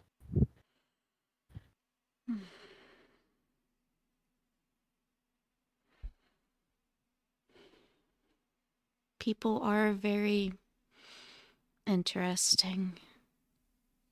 Their motivations, their ways of life.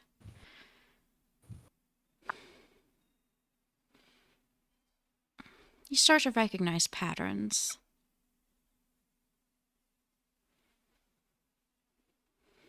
It wouldn't surprise me if Mr. Sorrow knew exactly who those men were, and how to find them, when and where they'd be doing things. It must just not be time to close the trap. Though I wish it were. I've seen what they do to people who get in their way.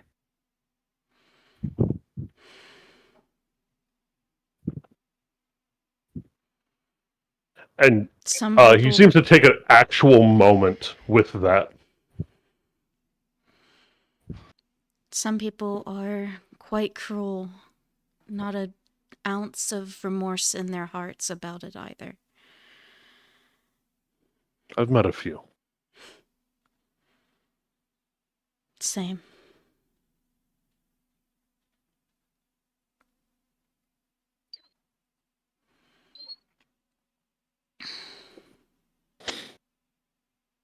Give me a perception check. 25. God! I have +8! He overhears a conversation that two people are having. It's like, yeah, they're looking for the deserter. He was supposed to take a fall for some other members of the gang, but he up and vanished some years ago.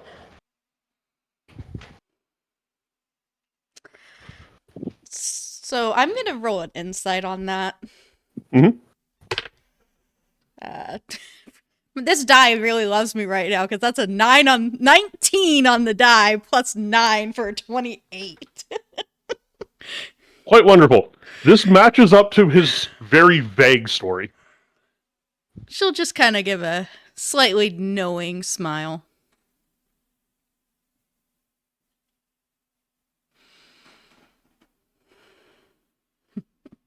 He looks at her and just slightly amused gives her the motion. Of course.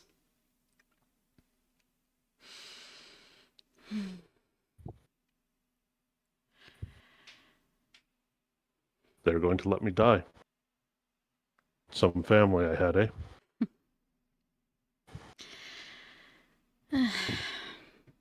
Yeah. Family is complicated. Well, Family is simple. since I have learned a bit about you, I would endeavor to tell you something about myself. No need. But family is simple. Family is those for whom you hold and receive mutual admiration and respect. And love. Ah, the chosen may have- family, not the blood. They may have been my blood, but they were never my family. Not the way Sir Stefan or Andreas or any of the others are. She'll just kind of like subtly like uncover a bit of the tattoo and then just shrug back. For him to notice? Yeah. Okay.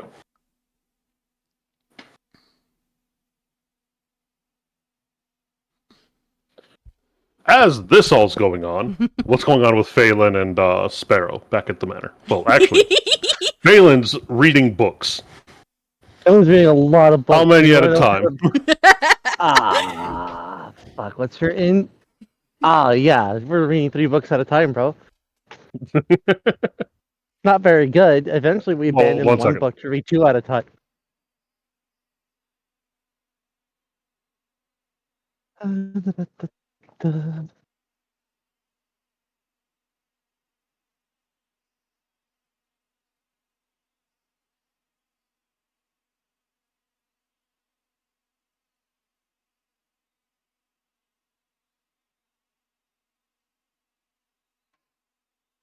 Yeah.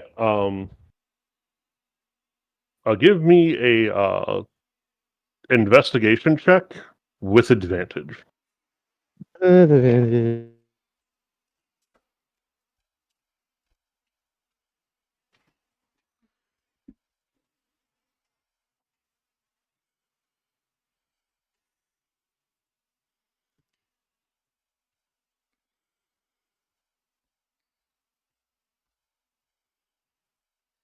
feel something wet, but I can't see what's going on.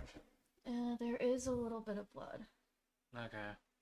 Just very small amount. Oh, I don't know if any of that came through. I think I lagged for a bit. It Yeah, did it didn't come not. through. All right, fantastic. I rolled the same thing twice. 15. Is that on the die or total? It's 14 on the die. Excellent. You're gathering enough useful information that it'll just be like, okay, I've got something going for me through all kinds of the different things that are happening there Yep. in the south. So you're getting a bit of the culture, a bit of how the city's laid out, a bit of like how the government structure has worked there in the past. Yeah, when we get to like history and biography and stuff, we've got 3 books open, just cross-checking, corroborating, see where everybody agrees, and see where people disagree. Mhm. And we're doing a deep analysis at this point.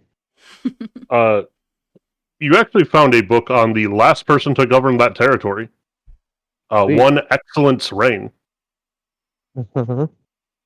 And he had a number of reforms about how things work.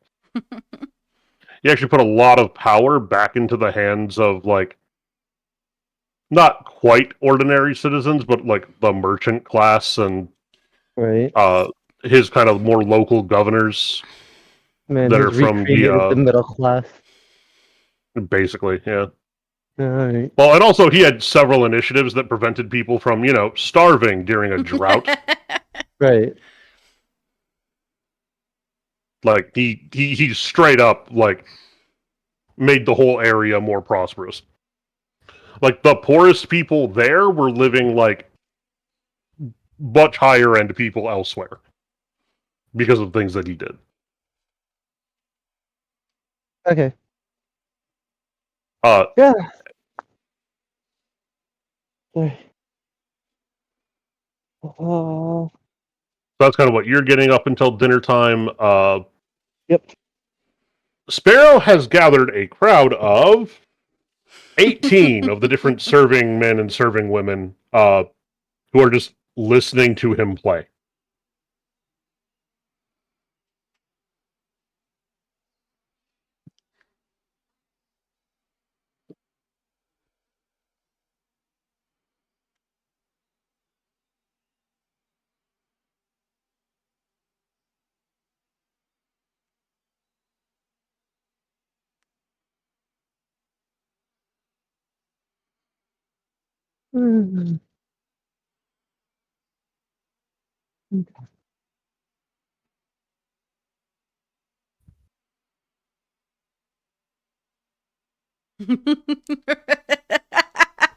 Yep, sounds about right. Yeah.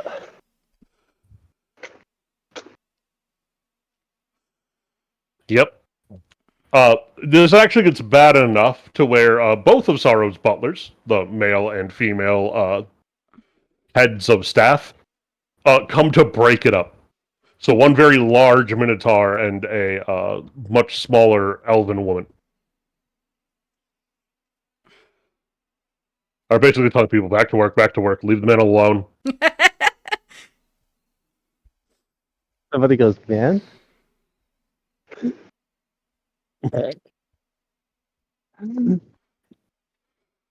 True.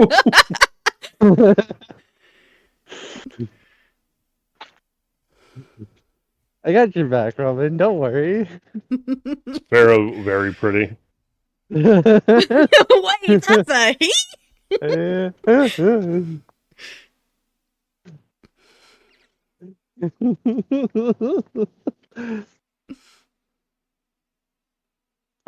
is a line of research that Faye is going to do that I feel like I need to talk with you about. Okay. I'll tell you about.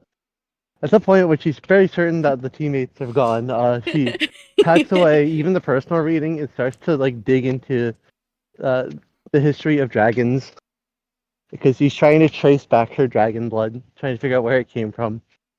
Okay, give me an investigation check. Yeah, right. Because the dice have loved him for those today. It was better than the other ones. Well, some of the other ones. 15. Wait, it rolled a 14 again. I'm upset. You don't find a whole ton of information. Yeah, this is something that's deeply important to her because she didn't know about this. She just started growing scales one day.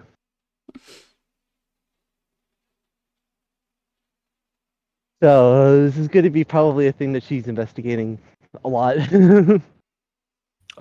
If you make your way to the dining hall, if Sparrow makes her way to the dining hall, you'll find that there are various like fruits and cheeses and things like that, small like bits of dried meat that were set out for people to come and pick at for like lunch. No. We too deep into this. we're entering the hyper focus.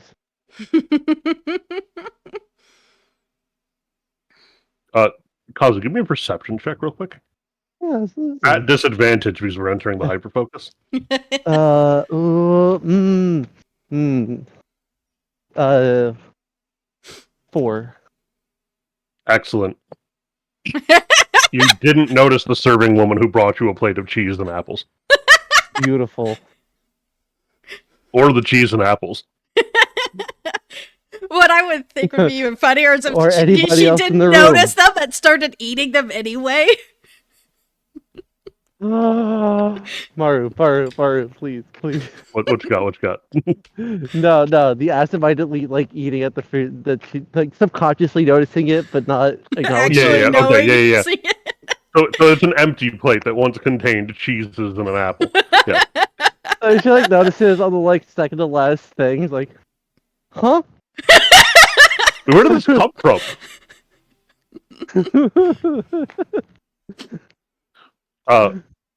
Also, great news. You find Phelan exactly where you left her. Yeah. Oh my god, she gets fucking panicky if you walk in while she's trying to research dragons. She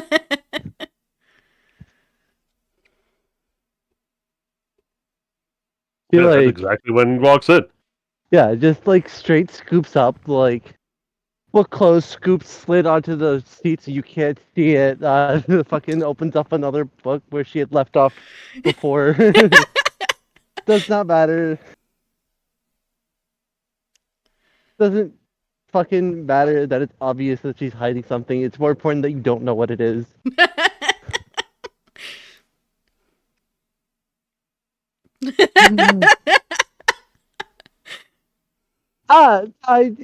I've learned a great deal actually. Not on everything that I've looked for, but certainly the collection here is impressive. Talking like she's looking at like she just hit the dirty novels.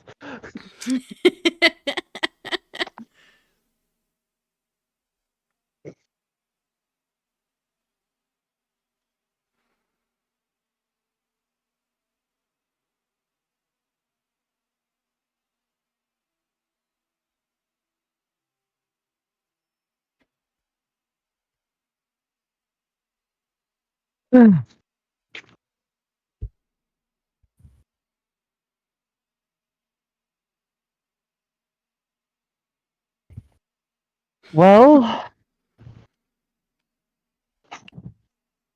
I don't know how much of this is relevant, but I've certainly corroborated an awful lot of story here. Historically speaking, the land has been troubled until more recently. The previous ruler, what was that, Joy. I'm not at home, so I'm not writing any of this down. Excellence. Excellence. Excellence, thank you. Excellence Rain was the previous leader and the first in a while to do meaningful reforms, bringing about the rise of the merchant class, other initiatives, particularly brave leadership during a drought. All of this easy to find, easy to corroborate. I smack in the middle of the actual the end of excellence and what happened therein, ostensibly something that happened in the last few years.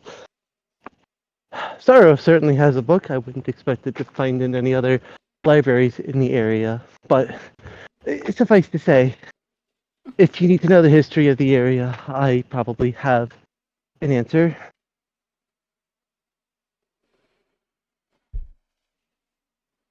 At least until I forget about it.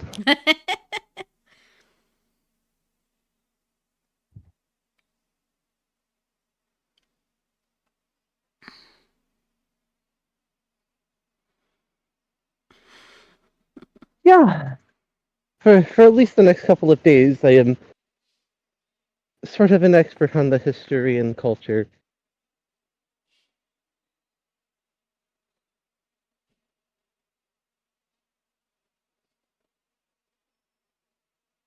Um, Apologies, friend. We haven't interacted like this. This is going to be a fairly common occurrence. As is, Hmm. Yeah, it's just a lot. This is how I survived exams, you see. Masterful binging tactic.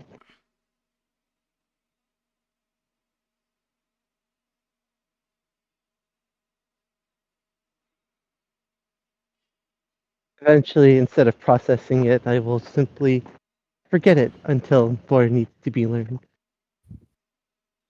I'm just here to drop the knowledge that Billy Boyd from Lord of the Rings role plays. Thank you, I appreciate it. Who? Billy Boyd, Who? the fool of a took. Ah. He role plays. Adrian took. I found it out just today. Vic. He's a nerd. Well, of course he For role plays. real? He's an actor. Boo. Tell me I'm wrong. Boo. Just because you're correct doesn't mean you're right. Why are you booing me? I'm right. This interruption brought to you by Renzo. This interruption is brought to you by AT&T. Screwing your internet since time immemorial.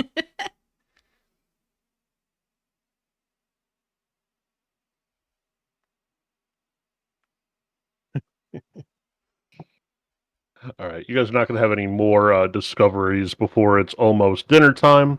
Yep. A bit before it's going to be dinner time, the guard that you're with, that Absolution is with, is starts to escort her back towards the manor. Yep. So that they can be there, with some time to spare before Yes, dinner is of served. course. Yeah. Before I'm made to break for dinner, a quick conversation with Sparrow. Well, speaking of it's important to me, since we have not yet been acquainted in this way. The books I am looking at that I so quickly scooped away are related in part to, and she takes the glove off to show the forming scales on the back of her hand. And in turn, like, after presenting that, and just to show it's a bigger issue, she also pulls like the side of the neck of her dress, just to show the continuing scale patterns. I don't know where in my bloodline this has come from, but I know that it might be a contentious issue given the history of the area. I care less for what has happened. I'm sure the answer is in some family history somewhere, but I'm much more curious to see, I suppose, what it means for me. I am quite new to the world, and admittedly, I know not that if my parents or grandparents have also had this manifest in them. So it's good to understand what to expect in the future. That's all.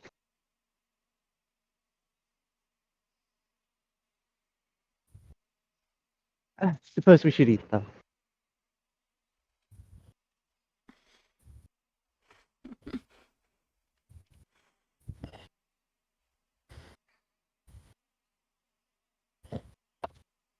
Just like an amount of honesty that will become like it was going to come up the first time they went into combat because something's going to tear. May as well get in front of it.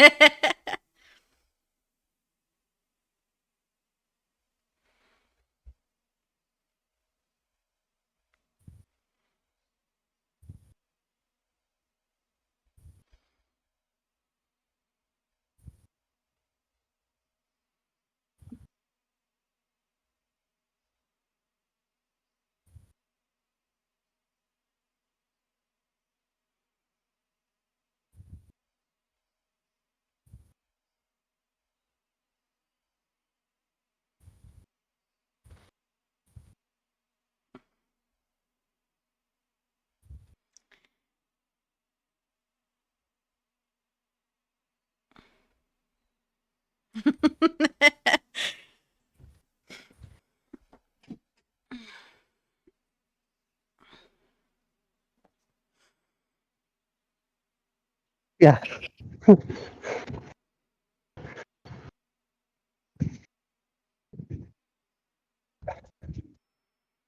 yeah, just getting ahead of it as I will still be wearing gloves in the desert. And I know that's going to cause questions. I'm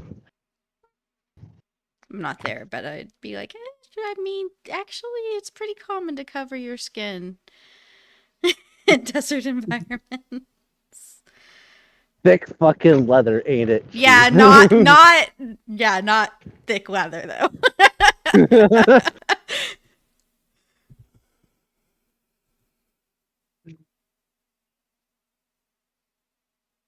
All right. So as you guys, as Absolution and her guard friend get back to the house, Like, God, they were roommates. the boots are removed, the slippers are on, but they were roommates. You fucking. I mean, it could happen. I don't know. I haven't really explored Absolution's sexuality. They were roommates. They were roommates. They were roommates. Oh my god, he was her guard friend.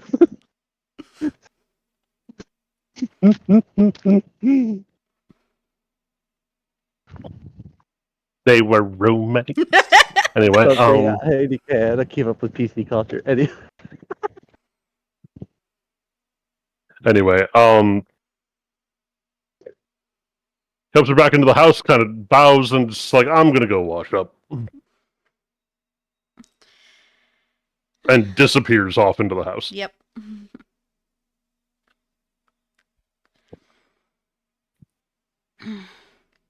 Did Do you guys head back to your rooms? By the way, did he give her back her dagger? Yeah. Okay. Yeah.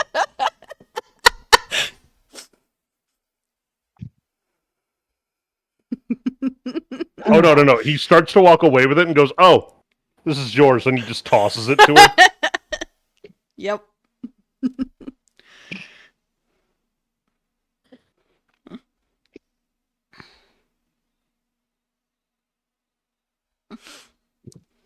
So you guys go back to your rooms to wash up before dinner, or do you guys just go straight from the library to dinner? And same question for Absolution, I suppose. I would probably do like a quick face wash, but with doing such a thorough bath the previous day, I feel like she wouldn't find a need for one today. That's fair enough. Faye probably does the same thing. She goes to her room to like wash her face, only to create a barrier between study and food. That's fair. What about the little sparrow? I don't know why I called it sparrow. That roll.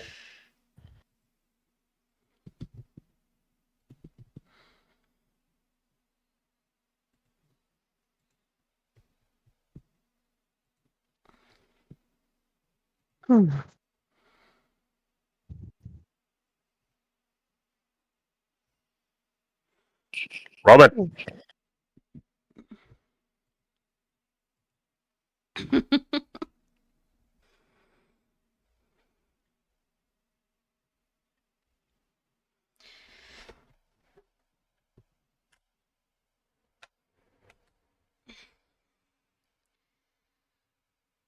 Okay. Okay. So you guys all get to the cleanup, and then you guys get to the dining area a little early, and you still find Sorrow there before you. Sat at the head of the table. Blink, Absolution takes up the same spot. blink.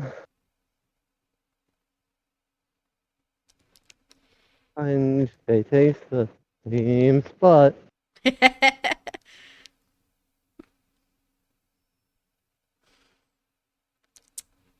Has not been enough change to let her go through her compulsion to sit next to Sorrow. Actually, no, because Faith is sludge. She's actually picked up the other side of Sparrow.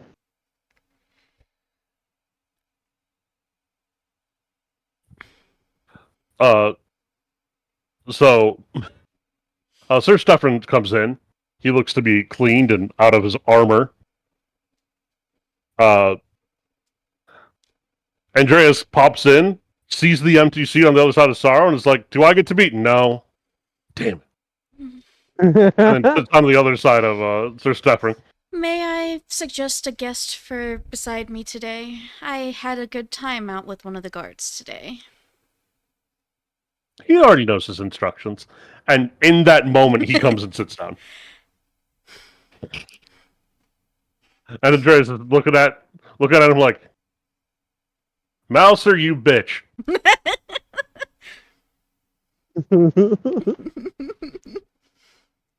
I was going to eat all of Stefan's cobbler today. So Stefan looks at him just like, You wanna die? "Said you were going to what?" Make sure it was safe for your consumption. That's what I thought you said.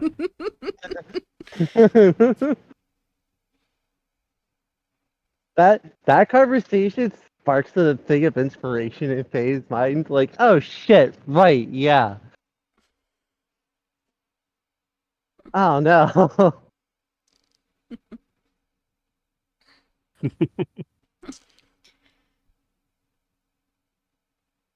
Faye has not yet begun to go over the execution of the plan.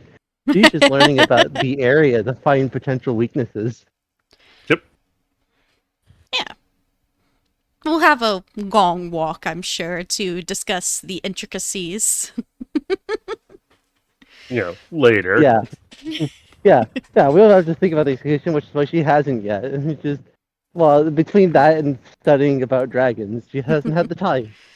Yep. But Bowser just is just sitting there like, "Fancy meeting you here. I don't know why I'm here." Like, pointing at the specific seat he's sitting in.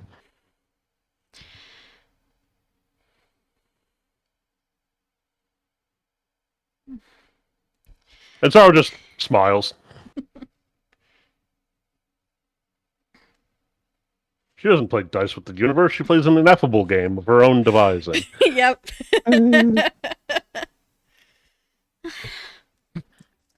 mean, if it's awkward for you, you don't have to.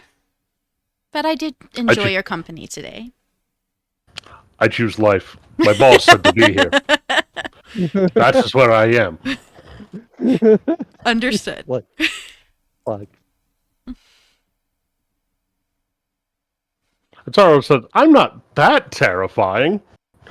Andreas, Sir Stefan, and Mouser all look at her and are just like, Absolution also joins in the looking. and they're all I just bet like, you're not. no, of course not. Absolutely. Yeah. Anyway. But with that, dinner begins to be served. Sorrow's testing each dish, also showing that they're not poisoned. As any good hostess should. And she says, "Oh, we will be joined today. Hopefully soon." And she shrugs. But I was told to start without them if they were not on time. They aren't.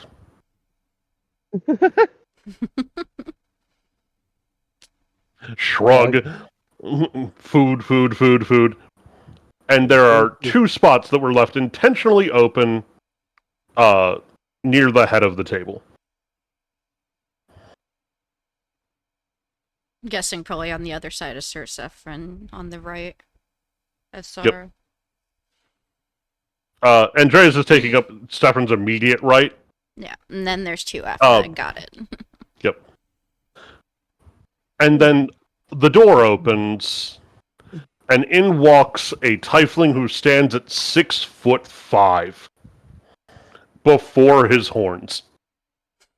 Jesus. Damn. And Sorrow pops to her feet, "Father!" And then that's- behind him comes a small tiefling child who appears to be about 5, and Sorrow gives a deep bow to and says, "Cousin Regal." And the entire room just gets up and is bowing to this kid.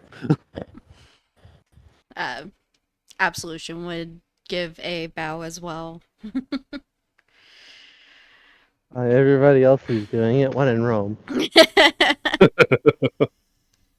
She's smart enough to know when in Rome. And she would probably in the bow and kind of like trying to make it look like a part of the bow be like holding onto the ring around her neck. Yeah. And the kid seems to be a little in awe of the fact that everybody's bowing to him, and it's like, and Glory says, "You're dismissed from the bow, friends. Please, as you were." Collapse into chair, food in mouth. Andreas immediately moves his food 2 spaces to the right. And just gets up. Yep. Glory shepherds little Regal Rain 2 seats to the right of Sir Stefan, and he takes the seat directly next to Sir Stefan himself. Which means he's literally sitting right across from Absolution. Yep. Thank you, daughter, for inviting us to partake at your table this evening. You know, she is the finest chef in all the kingdom, and I can't offer him a job in the palace. I might die over it. To which Sorrow laughs, and it's like, "Oh, no such thing. But I do pay better than you." And he's like, "You pay more than I'm willing to, you mean?" And she shrugs. "Who are these friends of yours?" And she just pops right up and says, "That would be Absolution." She Absolution would bow her head slightly.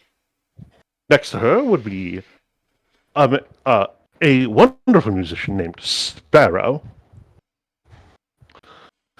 And then on the other side of him, we have a aspiring scholar named Phelan. Polite and courteous wave. It is a wonder to meet all of you. I am Glory Rain. And I assure you, the honor and pleasure is mine. Can I make a history on that name? Oh, I know. Oh, absolutely you exactly. Yeah, I know exactly who this is. Especially after my research today. Apparently, my research has also paid off. Nat 20. Excellent. So, Glory is actually a family name. Like, it's a historic name. Mm-hmm. The original regal reign had a younger brother named Glory, who was his chief general. And it is a storied name throughout the family. It has been taken exactly 4 times since. And the most recent Glory reign was originally a regal reign, who abdicated his throne to his brother Fear when his wife died after giving birth to his twins. He is known.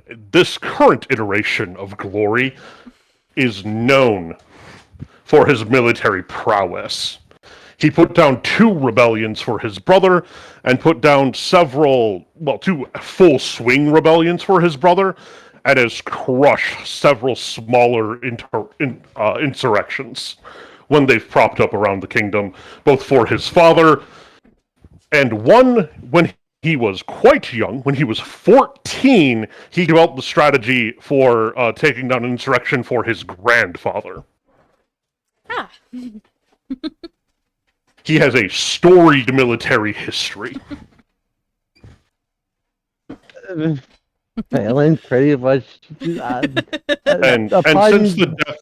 since the death of his brother, he has been reigning Lord Regent for his nephew. These last couple of years. Upon getting the name, there's a very clear, like, a flash of knowledge. He goes, your reputation precedes you. I have just spent all day in the library researching the history of the land. What did you think of, and he actually mentions a trade boom in the East that is several decades old. Yeah. Oh gosh, she has spent literally all day doing this kind of research, so she probably has some but like. She was doing it for the South. Yeah, not the but East. yeah, that's fair. She gives some like insightful but kind of bland knowledge. So it's nothing too deep, but just like somebody, the kind of answer that somebody who knows things would give. Yeah. Like, He nods and goes, "It seems your education has not failed you." But I rather disagree with some of the points they made. My father's policies were not the actual catalyst, as some of the historians like to claim. There were some local lords who actually put in a great deal of effort and work to make these things happen for their people. Absolutely. I'm only repeating what I've read in the books. I've yet to digest it for myself. He nods. A lot of the books make little mention to the policy of those local lords, so it would be easy to overlook. We'll be certain to factor that into my understanding. Please do. Many great men who have since passed.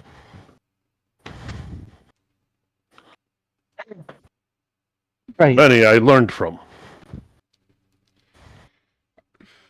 No, it continues to put like a small bites into her mouth while she listens. He seems to have a very hearty appetite. He's eating plenty of food Yeah. as it's brought in. Like, When the peach worried cobbler all by makes the- its... Go ahead. Sorry, just more enthralled by the speech than actually eating. Oh, when the peach cobbler comes in, it attempts to get past to him, and he just puts it in front of Sir Stefan and says, "I couldn't win a fight with you for it," which is mildly tongue in cheek, but also like, no, it's yours. You can have it. We're not gonna fight about it. That's yours. I It's will fine. say the city here is beautiful. I got to see a bit more of it today. It's quite remarkable. The citizenry seems happy. For the most part. There is, however, the rabble, and they do, well, as the rabble does. Madam Serwin, rich this dinner, I got a good warm-up, and I believe I'm...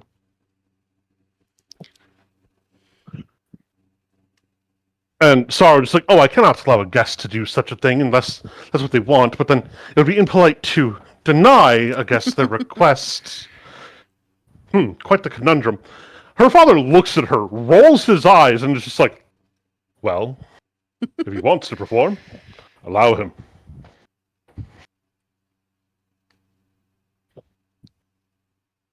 This might And be he the shrugs, part. as might the be Lord the- Regent commands. This might be the part where Faye goes, "He." That has not come up yet. You didn't know? It's been a busy few days.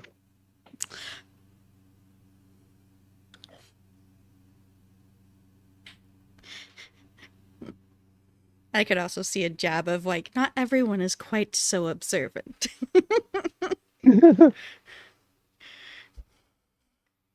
Our ordinance, I- Lord Regent.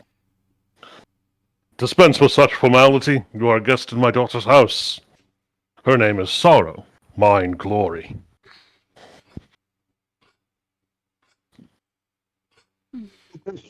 Under her breath, she's just like repeating the stuff that she read about the glory line, like all four glories. Just reinforcing her knowledge because it's suddenly quite relevant. Yeah. Well, the reason it's been taken so few times is because of the fucking legacy of it. Yeah. Right. She's just like I said, she's still chewing on the information, so this is the part that she's Yeah. committing to memory. Like, it's a very difficult legacy to live up to, so most people Yeah. are like, I don't know if I'm going to take that one, actually. Yeah. And some people that have thought And- about taking it have been talked out of it. And it's, all of this like repetition is probably close enough to Sparrow that he can hear.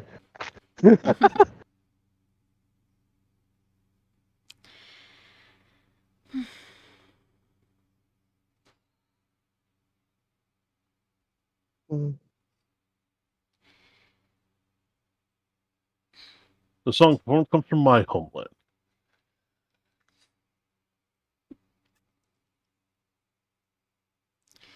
Oh, cool. Cool.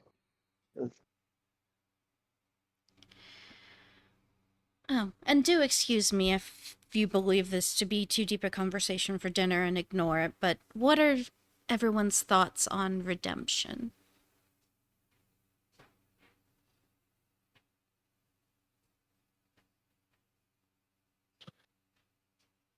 Sorrow's like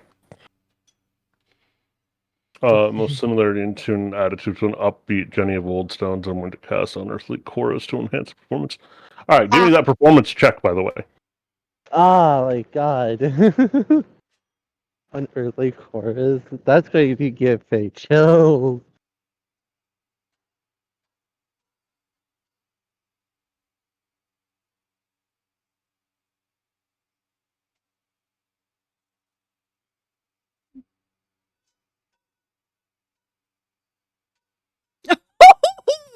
Perfect timing on that nat 20.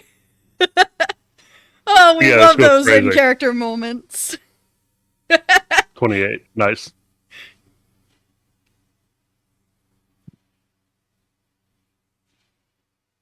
Yeah.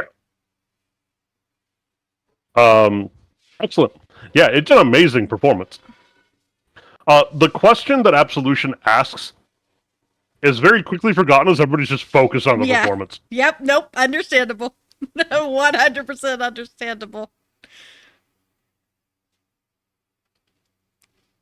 How many songs are you going to perform there, Roman? Well, Or Faye just the probably gets one? just like the smallest lady voter during this moment. Just damn, and this is a traveling companion. Holy fuck! But basically, the whole thing that Absolution was even looking for was if anyone had any, like,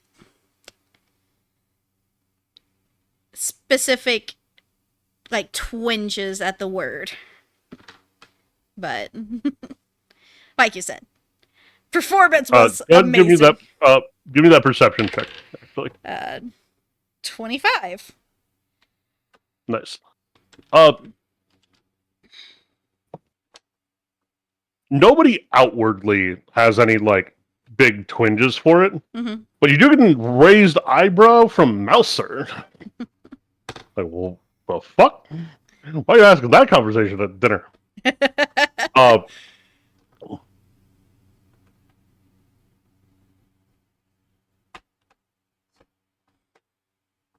it's damn near a Hobbit drinking melody. Nice. So after the first song, where everybody's just entirely entranced, uh,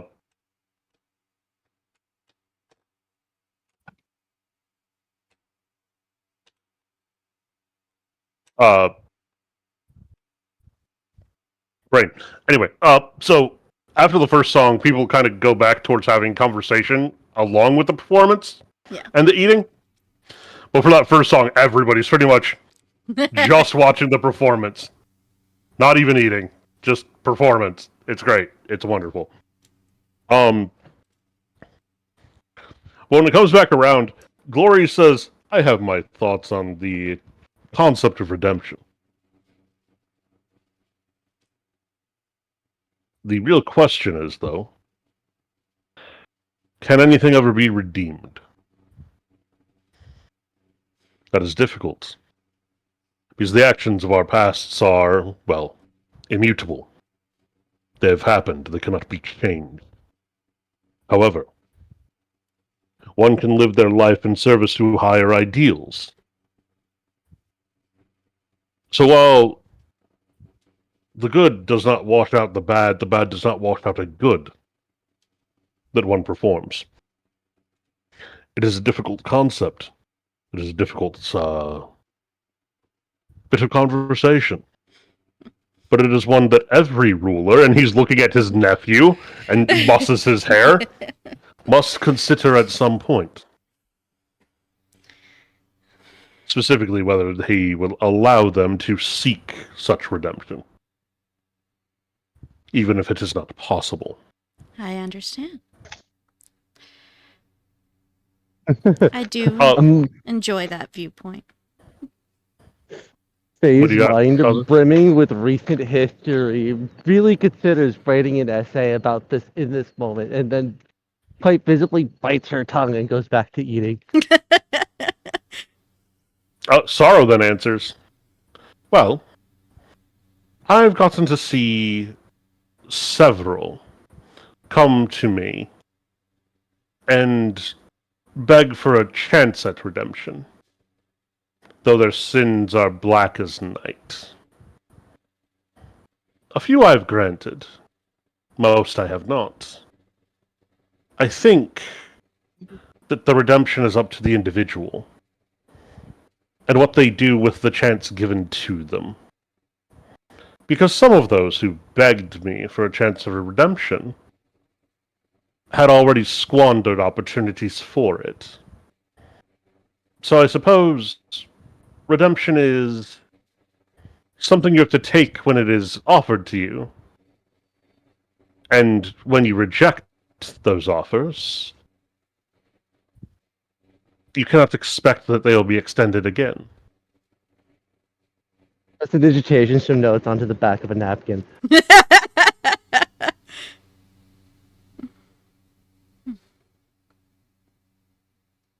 But as my father said, this is a difficult conversation. Yes. Because the thing is, how do we know whether an individual can or will accept such opportunities? Because maybe they can't in the moment when they're originally offered, but when they're asking, these are the moments when they could potentially follow through. It is very difficult to know.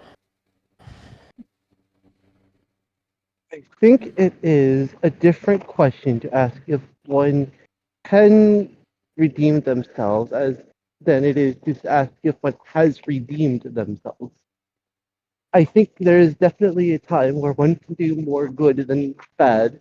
Whether that means they have more goodness than evil in their heart is a different thing. And of course, as you know, even absolution is not redemption. And I think that's a pattern that we've seen repeated throughout the histories of the land. Glory actually seems very pulled into this conversation. Indeed. You actually have found a young scholar. She passes off some of the illusory notes that she had made for the point that she's just talked about. And she what, sorry?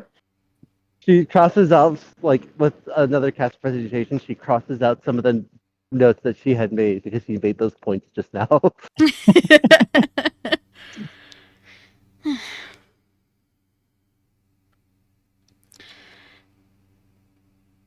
It's been something I've been thinking about a lot recently, and I have not come to an answer myself. Especially with a name like that, absolution. It causes me to wonder, what sins have you committed that you think you need to be absolved of? Don't answer. It's not for me to know. But whatever caused you to pick that name, consider this. Is it absolution that you want? Or is it a chance to change the past? Past can't be changed. That doesn't mean that that's not what you want. That is the question. And you don't have to answer it to me, you have to answer it for yourself. There are things I wish I could change. I know I can't. I must ask that I am absolved of such sins, for I cannot change them. But ultimately, at the end of the day, my destiny is within my own hands. I can only do that which I allow myself to do. And I must bear the responsibility for those actions. Sometimes with a heavy heart. Sometimes there were no other choices available. Others there were. But regardless, I must live with the burdens of the choices I have made. We all must. And we must hope that we provide more good than we do ill. But we won't know until the end. Until we are judged. But for now, we try.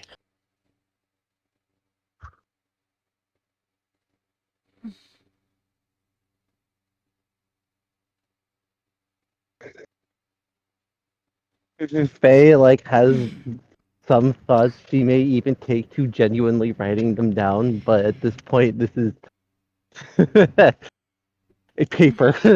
This is a proper thesis to be formed and given peer review. It's not dinner conversation anymore. Yeah. Uh, she would go As you can back tell, to fiddling with Lori is something of a with the scholar roaring. himself. Yeah. And Faye may attempt to find the time to talk with Gloria about it in private, but not here, not now. Probably not until after they've done what they're going to do. Yeah, Absolution would begin fiddling with the ring again.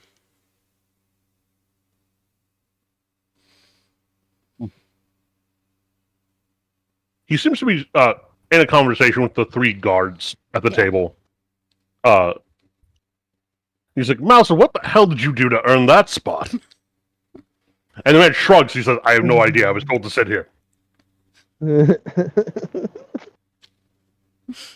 Absolution just slightly blushes, actually. Like, this is my fault. Fuck.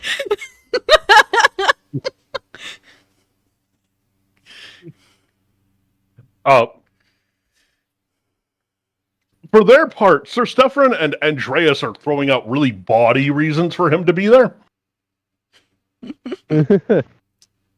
It's a place of honor before he's executed for trying to sleep with the head butler.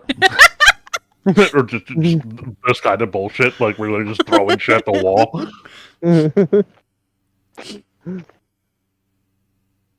Again, 100% fucking with him Yeah. because he's their friend. Yeah. Mm-hmm.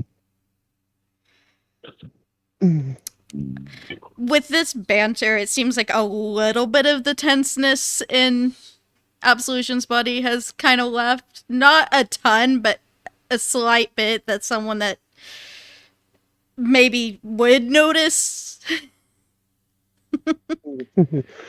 Uh, also, you can tell from the way they're interacting that it's not as necessarily uncommon for somebody from the household to be given that seat.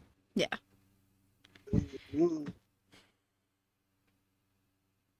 I guess if we're staying here for a few days, I'll remember to bring a pen to the dinner table. Goodness gracious. You say that out loud. Yes.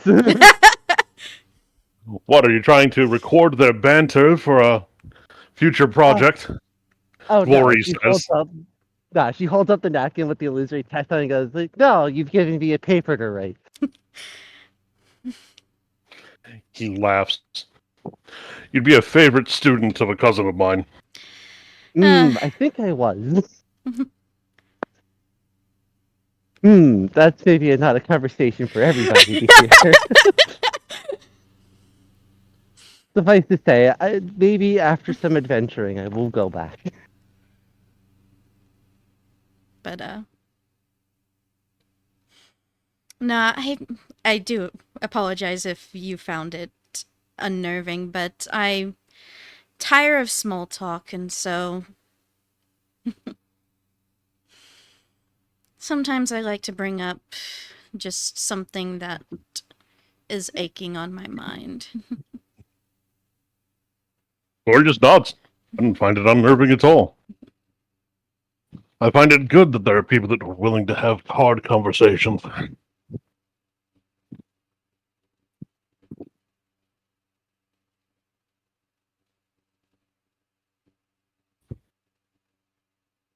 Yes.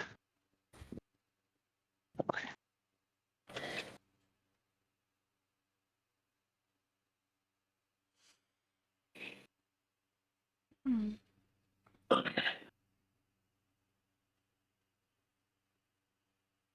Right about now should be the time that the drinking melody is done. Yep. But Glory is essentially just eating desserts and pastries at this point.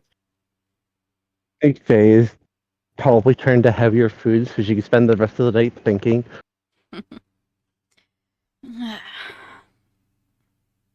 She might, heaven forbid, take some of the meat for once. It's like, and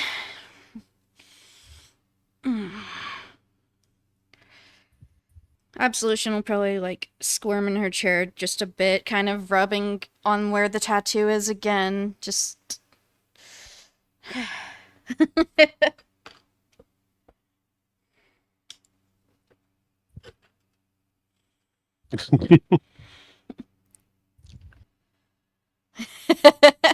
yes. How much to hire your performer away from you? Not for sale. Damn.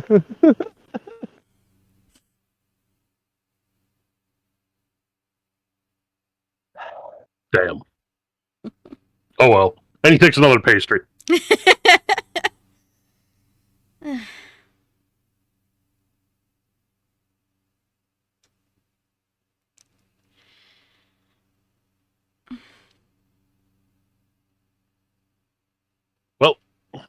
The prince, after having eaten and then availed himself of several pastries, seems to be passed the hell out in his chair. But for the most part, he was talking about 8 miles a minute to Andreas for a little while. I think the little one may have had a bit too much. He's a good lad. He'll be a fine king someday. Give him some number of years, grow into the name. He'll do fine.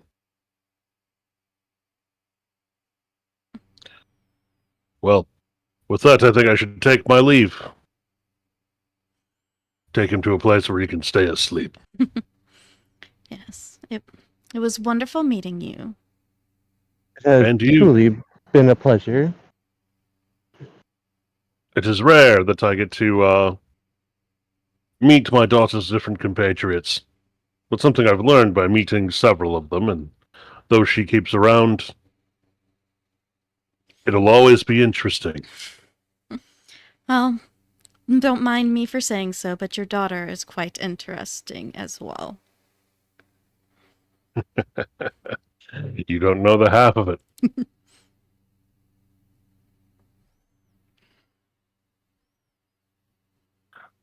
Thank you, daughter, for the food. No problem, father. Any time. He just nods. The burdens of state, though, well, they'll keep for tomorrow, and then it's right back to being the Lord Regent.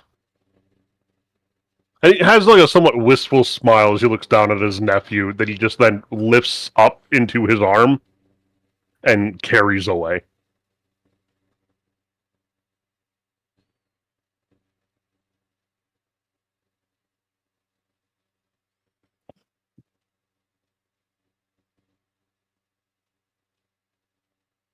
And with that, dinner is mostly wound down anyway, because most everybody's done, except for Sir Stefan, who seems to be on his 9th beach cobbler. Yep. The man must have his own special stomach for cobbler. Does she say that out loud? Yes. I have 2 of them for that purpose. And they must fast each and every day until dinner. Indeed. Goodness. 1 stomach for the meat and the fruit and the vegetables, and 2 more for the beach cobbler. Mm. That's what I tell Yeah. everybody. Key to a good long fighting life is lots of beach cobbler. So it seems. He's nodding as he's just devouring this cobbler. God, what is the range of prestidigitation? This is the funniest premise.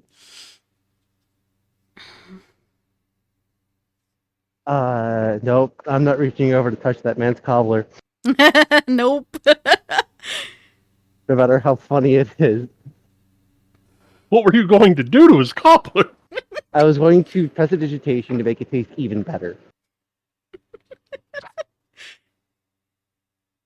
I don't know if you could do that.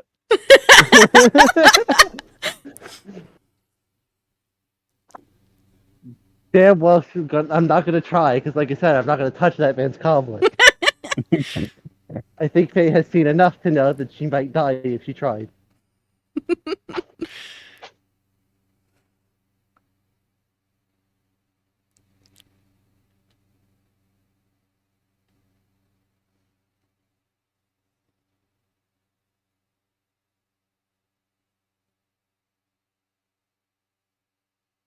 At the wind down of the evening meal, Mouser rises, gives a bow, and says, "With that, I'll take my leave. I have an early day tomorrow."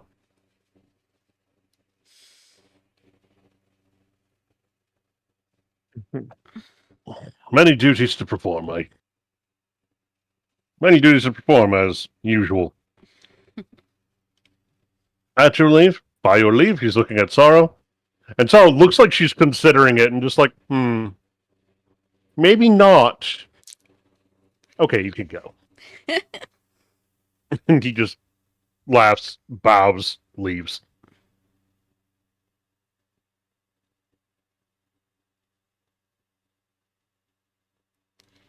Andreas, grumble, grumble. You got the good spot. Grumble, grumble, grumble.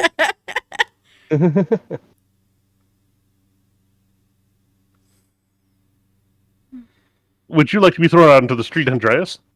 Well, I might as well be. The way I've been treated today. Just casually talking back. Lute plucking sounds. Good, good, good. He's just casually backsassing Sorrow. And Sorrow just laughs and says, okay, then off to the street with you. Off you go. He's like, oh no, what will I do? She's like, oh. She just shakes her head at him. She just moves on. I am also going to disappear for the evening. I bid you adieu. I will see you all on the morrow. Take what time you need to develop your plans, and let us know what provisions you may need. Good night. Yeah. Good. What Absolution provisions will, might we need? will excuse herself. It's like, I think I'm getting a little weary. We can discuss this a bit more tomorrow, if you're okay with that. Absolutely. And she goes to her room, closes the door, and just breaks down.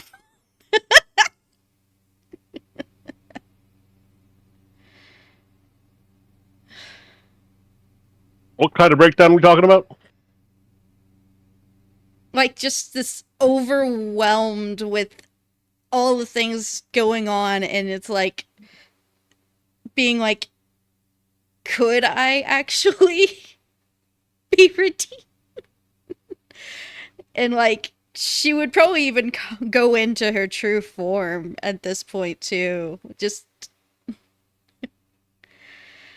it's like, how did I, of all people, manage to get into this situation? How?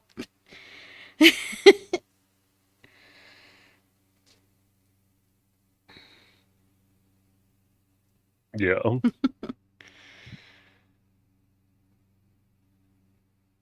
It's like, how did I get here? Yeah.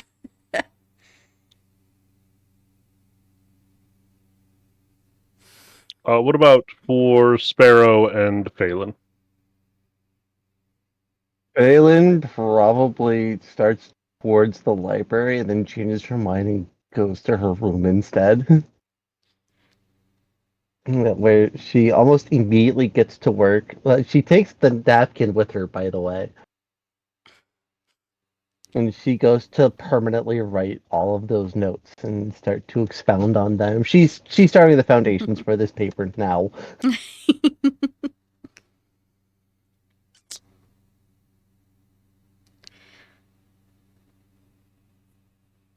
And she'll trans eventually, but right now it's time to write down the initial thoughts at least. Much to mull over while staring at the ceiling. Yep. Yep. Especially given the poignancy of the conversation on top of what they've been tasked to do. Yeah.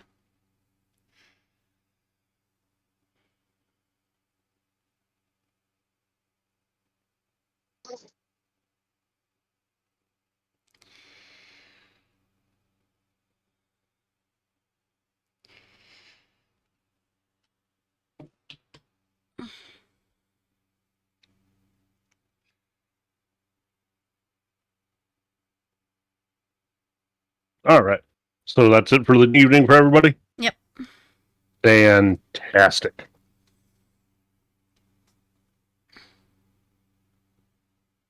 When you awaken for the next day, you find your way to breakfast. Or rather, you smell breakfast.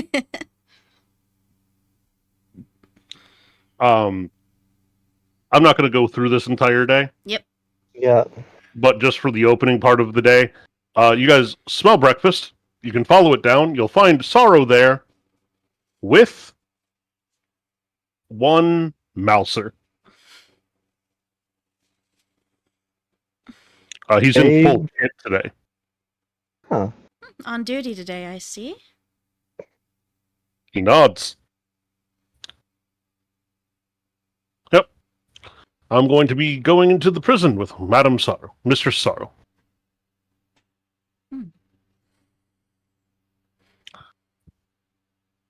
Phelan so- probably brings her paper with her and continues to work on it.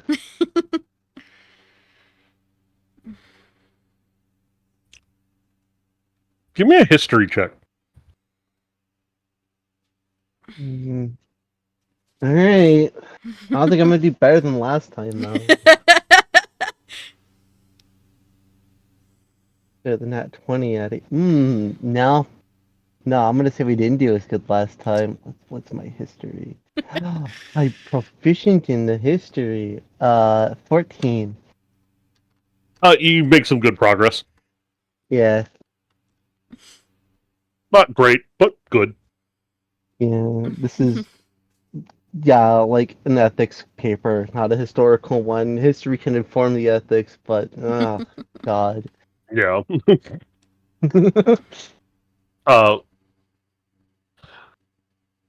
Mouser gives a bow as he's heading out of the room to basically prepare. Yeah. But he had a big thing of bread crammed into his mouth, and he just says,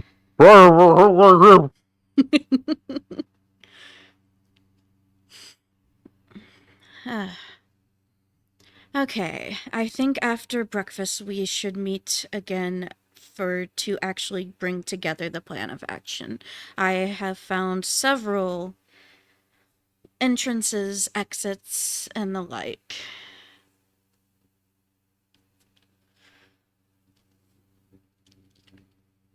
Excellent. Good to hear that you'll be making progress.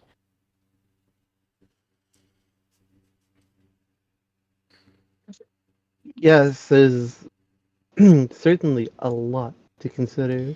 There's much I won't know until we are there and I can maybe make some more inquiries and observations, but Yeah. Mhm. Well, I think today is much more serious than yesterday. I understand the layout of the library and the nature of the work we must do. Less time messing around today. You can use whatever resources are available to you. I must excuse myself, however. Have a wonderful day. As she makes her exit, some more food is actually brought in for you guys. Some meats, Yep. cheeses, apples.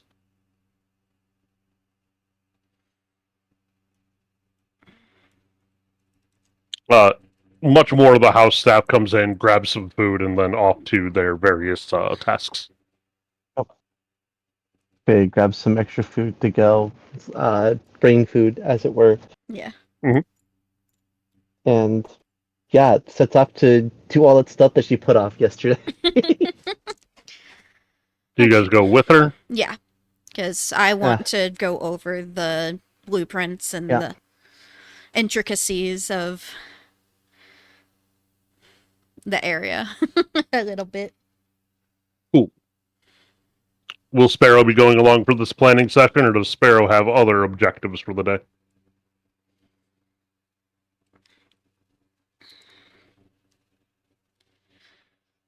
Nice. So you get into the library. The librarian actually directs you to a table where she's compiled all of the books that you guys had yesterday and a few extras that she found that she thought might be helpful to you based on your previous research. Are the books about the dragons there too? There's like 4 books on the histories of dragons. I immediately throw them onto a chair so nobody can see them. Excellent. This librarian is probably too good at her job. that part is fine, and she will be honest with the team. but it's still not. She's still like a little ashamed. We're having body uncertainty problems, heaven forbid. Yeah. Akin to like walking to the library and seeing 7 books on puberty in front of you. Right. What?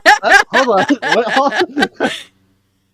Yes, I'm interested in this. I don't really care if other people see me doing this, but I don't really want them to do that in front of me. Right.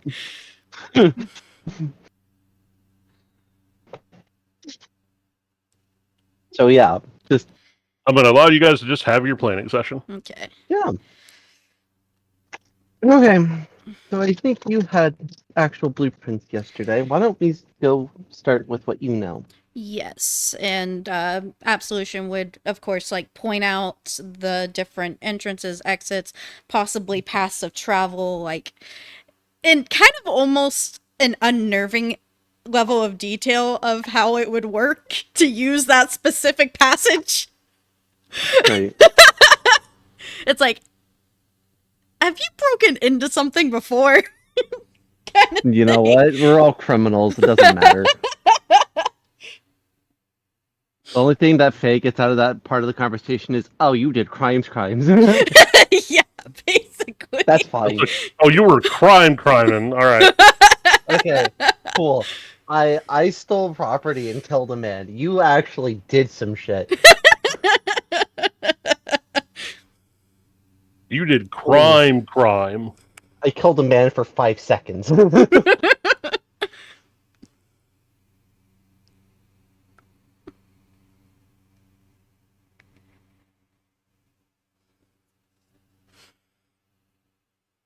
So yeah, the takes some the amends anything that has been said with judicious use of prestidigitation to make impermanent markings on the map. Just uh, and I think Faye goes over some of the stuff that she looked at because she looked at cultural stuff, which includes how some of the stuff survives today.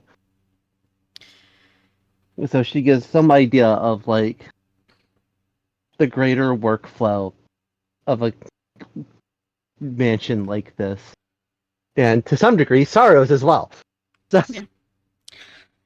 she definitely relates everything as best she can to what they've actually seen here because it highlights the parts that work. Yeah, after going through like her part of the plan though, Absolution does seem like a little distracted, like she's kind of debating something. Well, yeah, it's just there's no secret to it. There's just we are criminals and we break into things, and that is okay. And well, it's not okay apparently, but Uh, After in this, this, I would like to meet somewhere a bit more private, as there's absolutely. something I need to tell you that could prove useful to our Uh, use. with in the middle of that conversation, Faye's playing with her gloves because her attention has been pulled there. Yeah. Like, I also kind of have a secret. Yeah, basically. Yeah. There So, is a in the company, I can say that I am, and I'm sure you've noticed it from the way I planned this, I am quite adept at getting in and out of places. Either through Maru. stealth or through words. Yo, Maru. Hmm. Between the history and the culture, can I metagame a little bit because I know how your world works? How much Can my you trying to character, metagame? just the part where she knows why Sorrow eats before everybody else because that isn't abundantly clear. Yeah, sure. Yeah. So yeah, when she talks a little bit, Faith talks a little bit about the routine. She explains that like, okay, yes, sometimes there are food taste testers, and the food is always prepared under guard. Maybe the wine less so. That's something we would have to ask around for. But the food tasting is for the show that Sorrow puts on before the meals is a cultural thing. It's all of the brains do it. Uh, they show that the food is safe to eat and not poisoned by being the first and waiting to show that nobody will suddenly die of choking. We can take advantage of this by making the food unsafe to eat after it has been prepared and checked. She asked specifically for the wine goblet. I'm going to be really honest with you guys. I don't know how we're going to do that. There are ways. There are ways. I think this might mostly be a plan we make on the way there.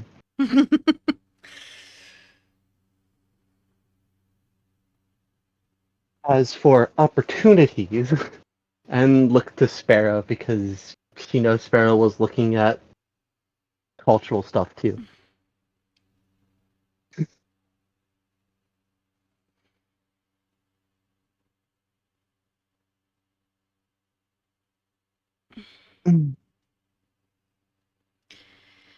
I believe that the thing I have to share with you later will possibly be useful for the endeavor.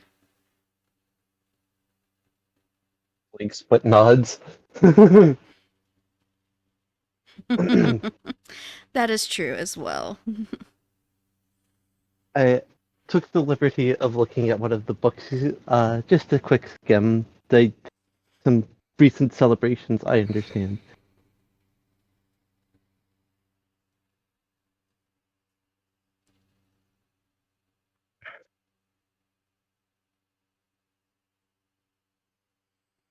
Now, if there is nothing else to add to this plan, would, I guess, suggest perhaps my own quarters or one of yours if you're more comfortable with it. She stops to think really hard about what's about to happen.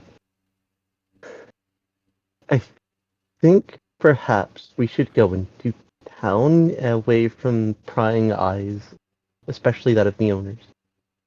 The owner already knows. I know she Oh, knows. oh, well, in that case, I suppose we should go to your room.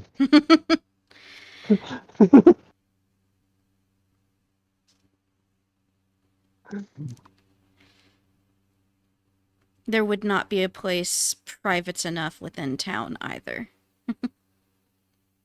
As long as you're okay with Sorrow knowing. Shh. I don't Like really you have a said, yeah. choice in that matter. Shrug. Okay. So, are we heading to Absolution's room then, Roman? Yep.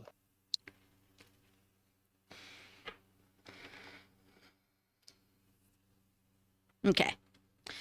Okay. So, once they have gotten into her room and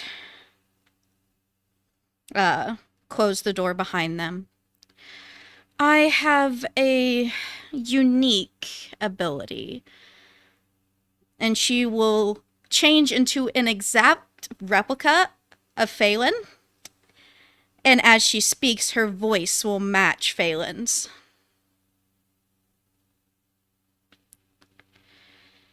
Out of A, deeply unpleasant. B, she takes her own gloves off just to show the patchwork that's going to become scale.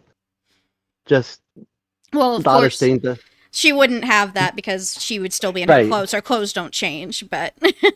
right. And And then afterwards, they've should. been pretty good about hiding it too. Yeah. So Ah. And then upon revealing that, the scales will show up on the hands. well, okay. I suppose the easiest way then would be to take over the food tester. And then, yes. And she would also then proceed to change into Sparrow and match his vocal tones. I am able to change both my voice and appearance basically however I would like. all but fucking stun locked, just barely able to process enough to make plans with it. Give me a history check, Kazu. Oh boy, I love fucking I fucking love history check. Oh nope, the dice are fickle today. What is that total number though? It might be okay. 11. You give me a history check too, then. Because you know things.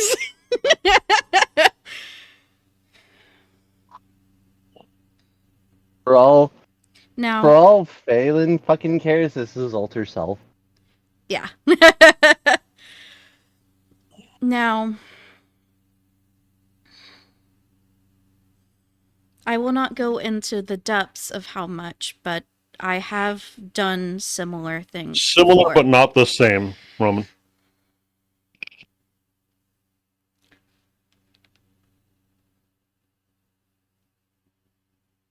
Ah, I have um, done similar tasks to what we are to do today before.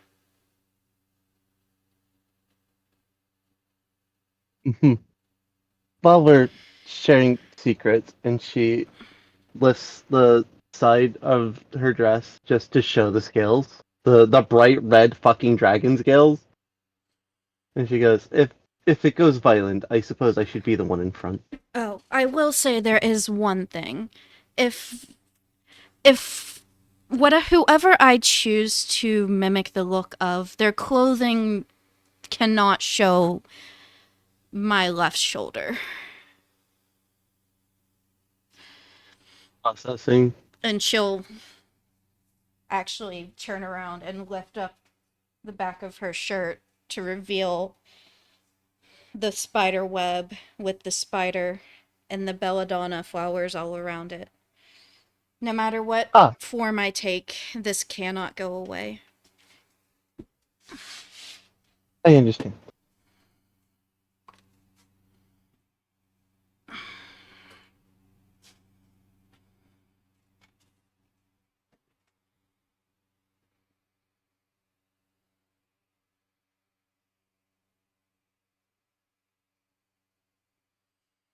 If we're gonna have to do this together, you need to know at least this much.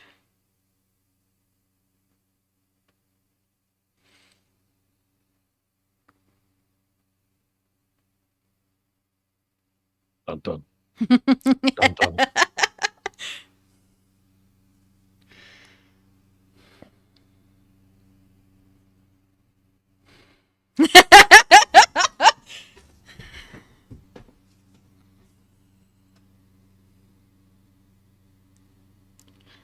Yeah, that'll happen sometimes.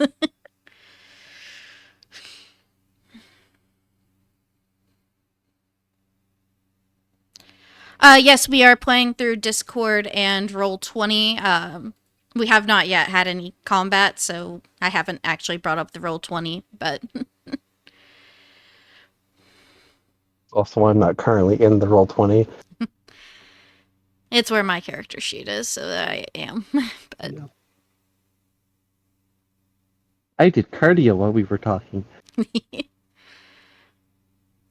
But yeah, do we need to call it here, Roman? I was very happy with that nat 20 because I did not know what my history was while I was out.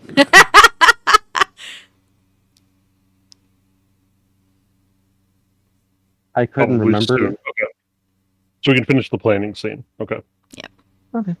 So Absolution revealed the flower tattoo that changes, that is always there, regardless of how often it changes. Yup. And secret for a secret, Faye showed off the dragon skills. Yeah.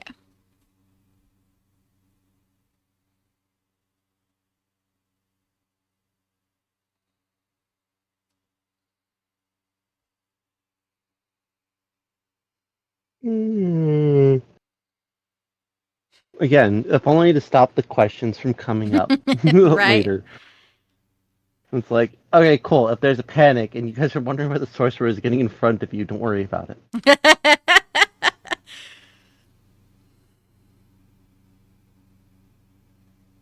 Or, heaven forbid, if combat should accidentally tear away a chunk of armor, or she has to take her gloves off. Or again, she wears thick, heavy leather gloves in the middle of the desert because she doesn't have anything better. She is going to ask for something better. That is on the list of provisions. Speaking of, um, I realize this plan medicinal. currently holds some amount of, well, we'll figure out more when we get there. Yeah, there has to Yeah. be because like there's only so much that you can do from blueprints and things of that sort. You need to know can- like it's like from you would need to go either speak to a person inside or observe the area before you could learn like routines, guard schedules, things like that. Between Faye's general purpose knowledge and the studying that she literally just did, uh, she understands the difference between tactics and strategy. Yep.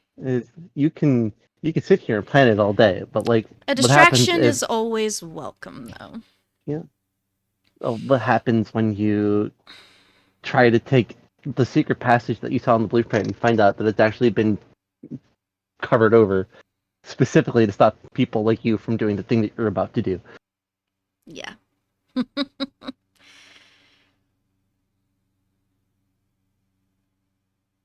Do you guys have any idea what provisions you would like to ask for? Yes, actually, I've been writing some shit down. Some of these are like givens, but just to make sure they don't get missed over. Obviously, rations, the food and water to do this. We've already been promised the means of transportations and an inn, which is very helpful. But Faye, would like to ask for something more appropriate for the desert, especially something that might also double as disguise. Um, and I think that's all I have because we hadn't talked to each other yet, and this is Faye's notes. Yeah. I think with these notes, Faye feels less like she needs to actually ask for anything other than like, nah, because she even has her own weapons. It just came with the fucking character. Yeah. It comes with the background. But yeah, it would probably basically be like just like regular provisions, like dried meats, things that they can have sustenance on the road without having to hunt. Right. And then just like if it was acquirable, possibly some kind of disguises of some sort. But like some of it would require actually seeing the people and stuff like that. So I think if we ask Sarah for something appropriate to wear, like yeah. as a disguise, Sarah may have more insight than we do. Yeah. Uh, Given your then- history check, you know she would have lived down there for a while Yeah. yeah, with her uncle. yeah. So definitely, she would have some insight at least. Yeah, but if it was possible to acquire in a timely manner, she would probably ask for something to use as a disguise. Yeah. She doesn't particularly need it, but she will make sure to ask for the reagents for her spells. Not that she needs it; she's a fucking sorcerer, but like, Yeah. still useful to have to pass as a wizard instead.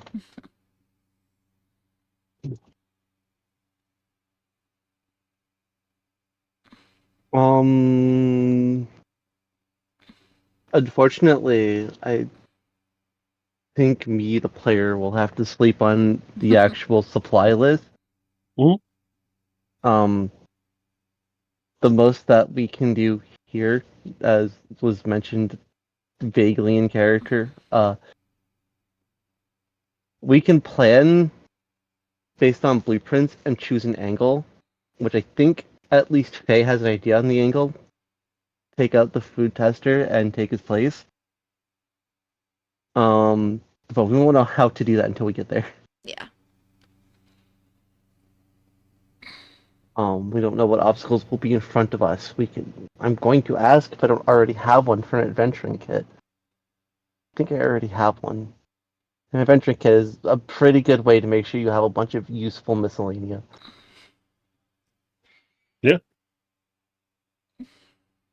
So you guys can collaborate and figure out what supplies you want Sorrow to provide for you, and then we'll bring that up next session. Okay. Because you guys have the big group DM where you guys can kind of go, hey, these are the things that could be on our list, and we can go from there next session.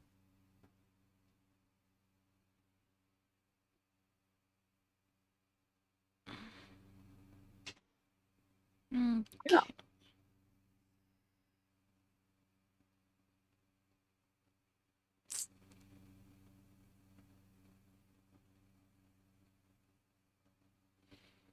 Speaking of, Okay. just to create a foundation.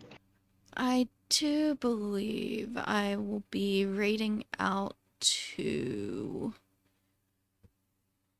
Let's raid out to Wolf Zero. Why not? Okay. And if you are subscribed to me, you can use this raid message. If not, this one will do as well.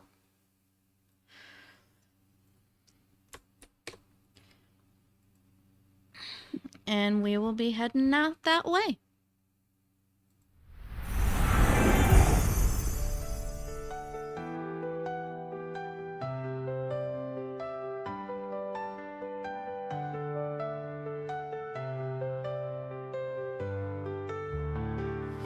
In the land of crystal skies, wings of ice they mesmerize, dancing through the frozen air, draconic fairy bright and rare, sparkling breath of frosty glow, chasing dreams in ice and snow, through the valleys high and low, magic where the chill winds blow.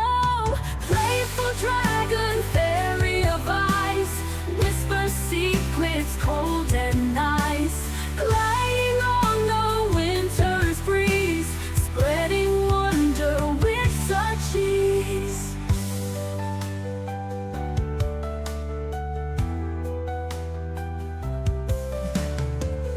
Frosty fields and icy trees, echoes of her laughter please. Every step a frosty touch, mystic charm and joy as such. When the twilight starts to fade, in the worlds of friends she's made, secrets of the frost unfold, stories ancient never told. Playful dragon, fairy of ice, whisper secrets cold and nice, gliding on the winter's breeze, spreading wonder with such ease.